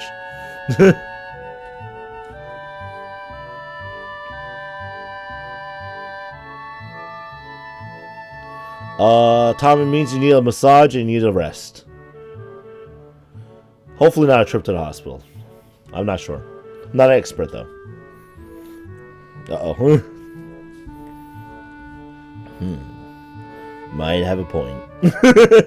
Abandoning this train of thought, she turns again to consider her work and starts humming a tune that I think I recognize. Can't remember the name of. Emi arranges the supplies we brought and moves a few paint cans around, trying to bring some organization to the scene. Emi, I need the Prussian blue paint. Which one's Prussian blue? She's staring helplessly at 7 or 8 cans, each with a different tone of blue. It's the one with Prussian blue paint in it. Geez, Rin, you're not helping at all. Look around as well, even though I don't know what Prussian blue looks like either. I don't know what blue has to do with Prussia. Or what Prussia even is. The name sounds vaguely familiar. Can't place it. Look up history, Sal! Dumb cough. While none of the blues look more Prussian than the others, small print on the labels is legible enough to determine that none say anything about the contents being Prussian.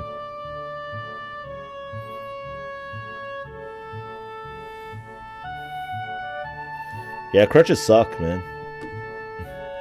Dude, so my senior year of high school, I had to get a knee immobilizer because I was in a car accident. I didn't break anything, but because of the bruising on my leg, they're like, you know, they gave me crutches and put me in a knee immobilizer, so I wasn't allowed to walk on it. But I got in so much trouble from like my school because they were like, hey, don't walk it up and down the stairs. You clearly have something that requires you to use the elevator. And there's only one elevator in my school. I was like, yo. And then I could only use it like in between class periods. And I was a senior, so I had a ton of time. So I got in so much trouble for like a week that I had to have the knee immobilizer on. Because I was going up and down stairs with my crutches, and they got so pissed at me. It was really funny. Cartilage damage is rough, man.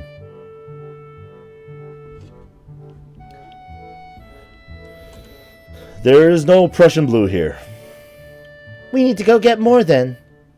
One mouth to say that actually we're not both needs for such a simple task like finding another pot of Prussian blue, but Emi's already grabbed my arm and started dragging me off. Wave to Rin, who doesn't seem to have noticed that the two of us are even leaving. Well, she'll notice when she goes for her Prussian blue, finds out it's still not there. Maybe. Maybe. Probably not, actually. I like how he's just, that train of thoughts is going as they go. I'm busy thinking about how weird Rin is. Emi's been dragging me back to the art classroom. I feel myself starting to run out of breath.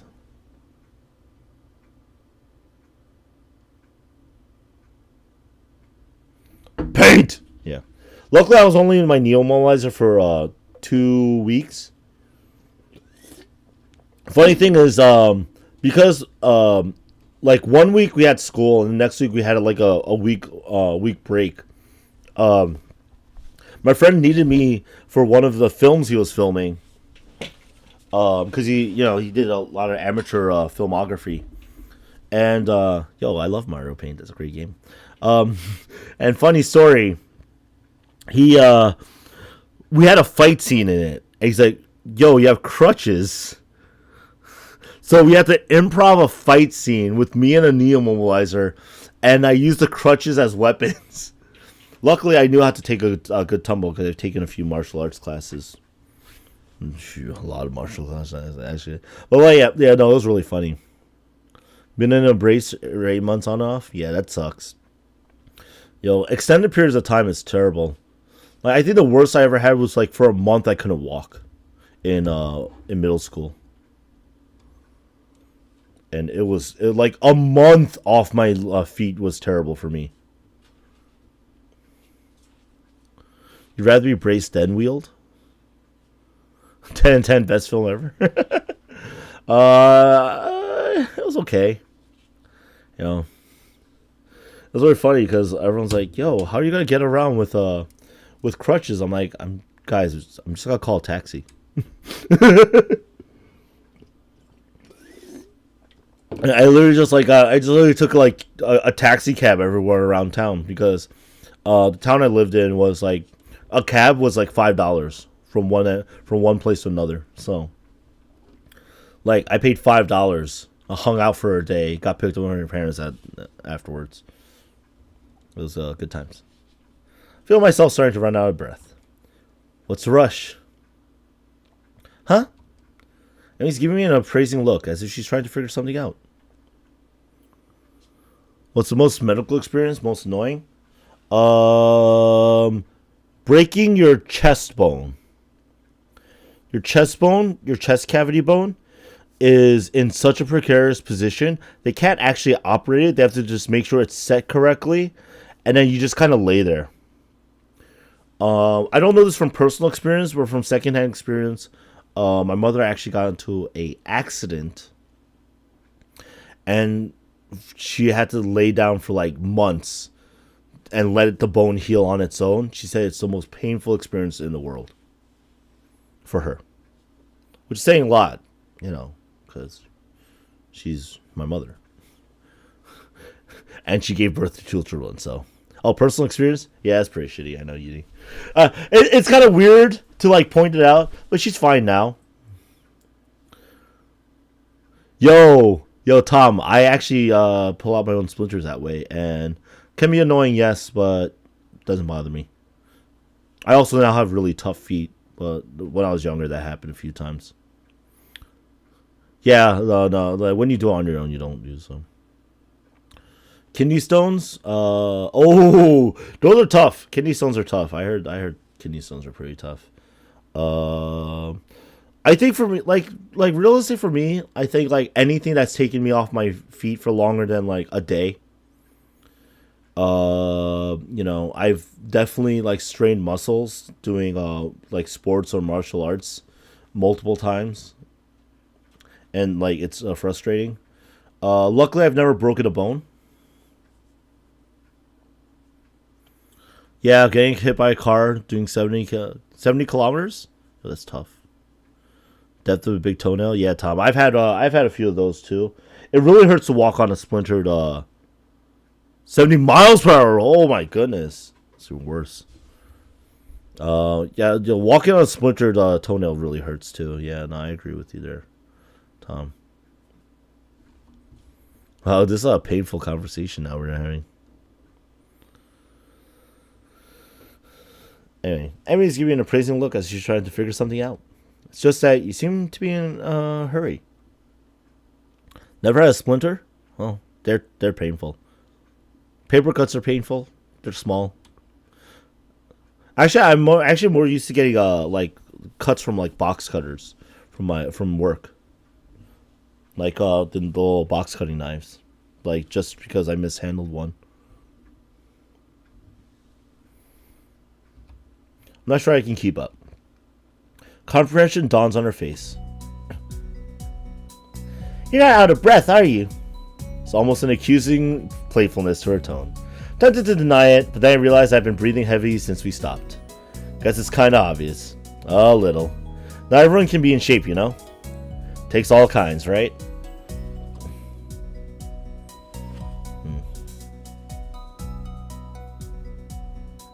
Emi frowns. It's not a particularly good frown.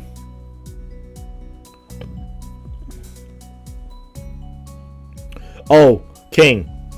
I'll be honest with you. Even as an adult, I handled wood and like pallets and crap when I used to work at a warehouse. With my bare hands, and people are like, "How come you don't get splinters all the time?" I'm like, I have really tough hands. Like they're not soft. Which is very funny because literally I picked up a splintered pallet with my bare hands and they're like, "How are you doing that with like splinters?" I'm like, carefully, and literally one of my coworkers next to me using gloves got a splinter in his hand. He's like, "Ah!" I'm like, "Oh, that sucks."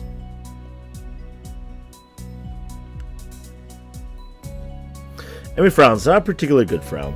Or that is, I should get in shape. Not that I hadn't already decided to try for that. For that flutter on the track, I figured there's a real need to get in some sort of running habit. I was, after all, feeling pretty good until I had my false alarm. Well, actually I wasn't, but it was fun. Meanwhile, my comment seems to have helped Emi come to some sort of decision. Well, that's it then. She gives me a serious look. You're joining me. What? I beg your pardon? In the mornings, you and I are now running partners. I've got a routine all planned out. In fact, she produces a crumpled sheet of paper. I've got it right here with me. Take the sheet of paper and give it a once over. Times, dates, and laps all laid out. Slow increase from just a few laps a day to... My god, does she expect to have me running marathons? Where did she find the time to get this all together?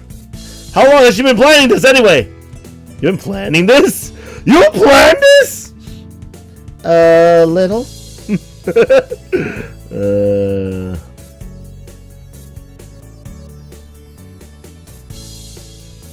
But it's really the nurse's idea. He told me to keep an eye on you to make sure you exercise like he told you to. A vast conspiracy. Hey, Kenji's onto something here. Oh no! Oh no! Emi's actions and the nurse's actions. Hisao is now caught. He now believes in the Kenji conspiracy. It's too late. It's too late for Hisao, guys. We must save the others. Save the others. Seems a bit much for just keeping an eye on me. Well, to be honest, I've been trying to find a running partner in the mornings for a while now. My god, Kenji! Go we see the scheme unfolding! Kenji would have a feeling! Like, I told you so! I knew it! The feminist conspiracy is real! We must brace ourselves! We have lost Comrade Hisao! Brace for impact! What do you need a partner for anyway? It's easier to keep up a workout if you're not the only one doing it. Isn't that obvious? Go flirt elsewhere, you two. You're less likely to quit if someone else is counting on you to be there, right? I see. And this won't only keep you running, but make sure that I keep running as well. Mean that I'll be obeying the nurse. And I'll be keeping an eye on you just like he asked. You count on quick, Hisao. And if I refuse? I have no intention of refusing, of course. I've got to at least put up a token resistance to such a masterfully executed plan. Well, if you refused, I'd have to pout. And you'd have to live with being the guy who made Emi Ibarazaki pout. You don't want that on your conscience, do you? As if to demonstrate, Emi begins pouting. It is the most adorable, heart-wrenching thing I've ever seen. Hurt puppy!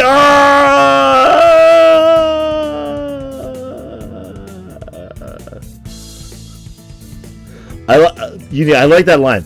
I'm not flirting, Thomas. It's like very punctual.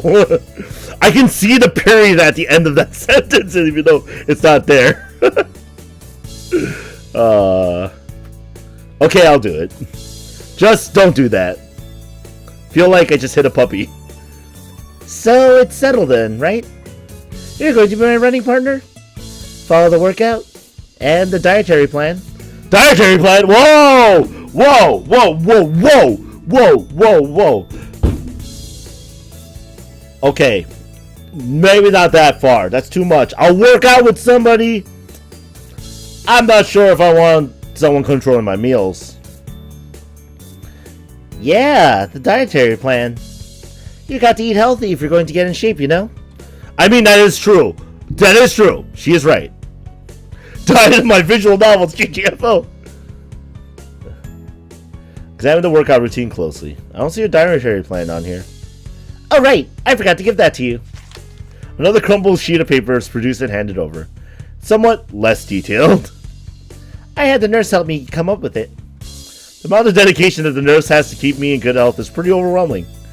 I don't know many school nurses who would get one of their students to spy on me, much less help come up with a dietary plan.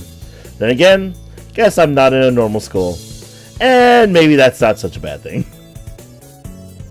Then again, this dietary plan seems to cut out just about everything that'll be offered at the festival tomorrow. So when does our running start? After the festival. Right after? What if I had something to eat there? Get a stomachache, you know? I meant the day after the festival. I knew that. Wasn't there something we were supposed to be doing? Oh, guess we should get that paint for Rin, huh? Oh no, it slipped my mind. By the time we get the paint and get back to the mural, Rin's already wandered off. Oh, well.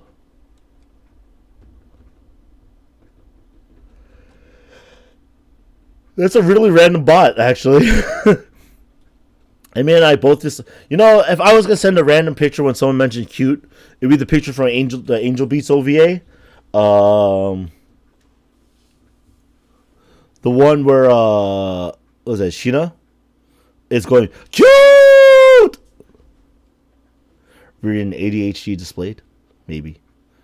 Emi and I both decide to part ways there, leaving the paint on the ground. Rin will find it whenever she comes back anyway. Festival's tomorrow. I'm actually a little excited for it. At the same time, the weeks left me feeling pretty tired. So read a little and then go to bed.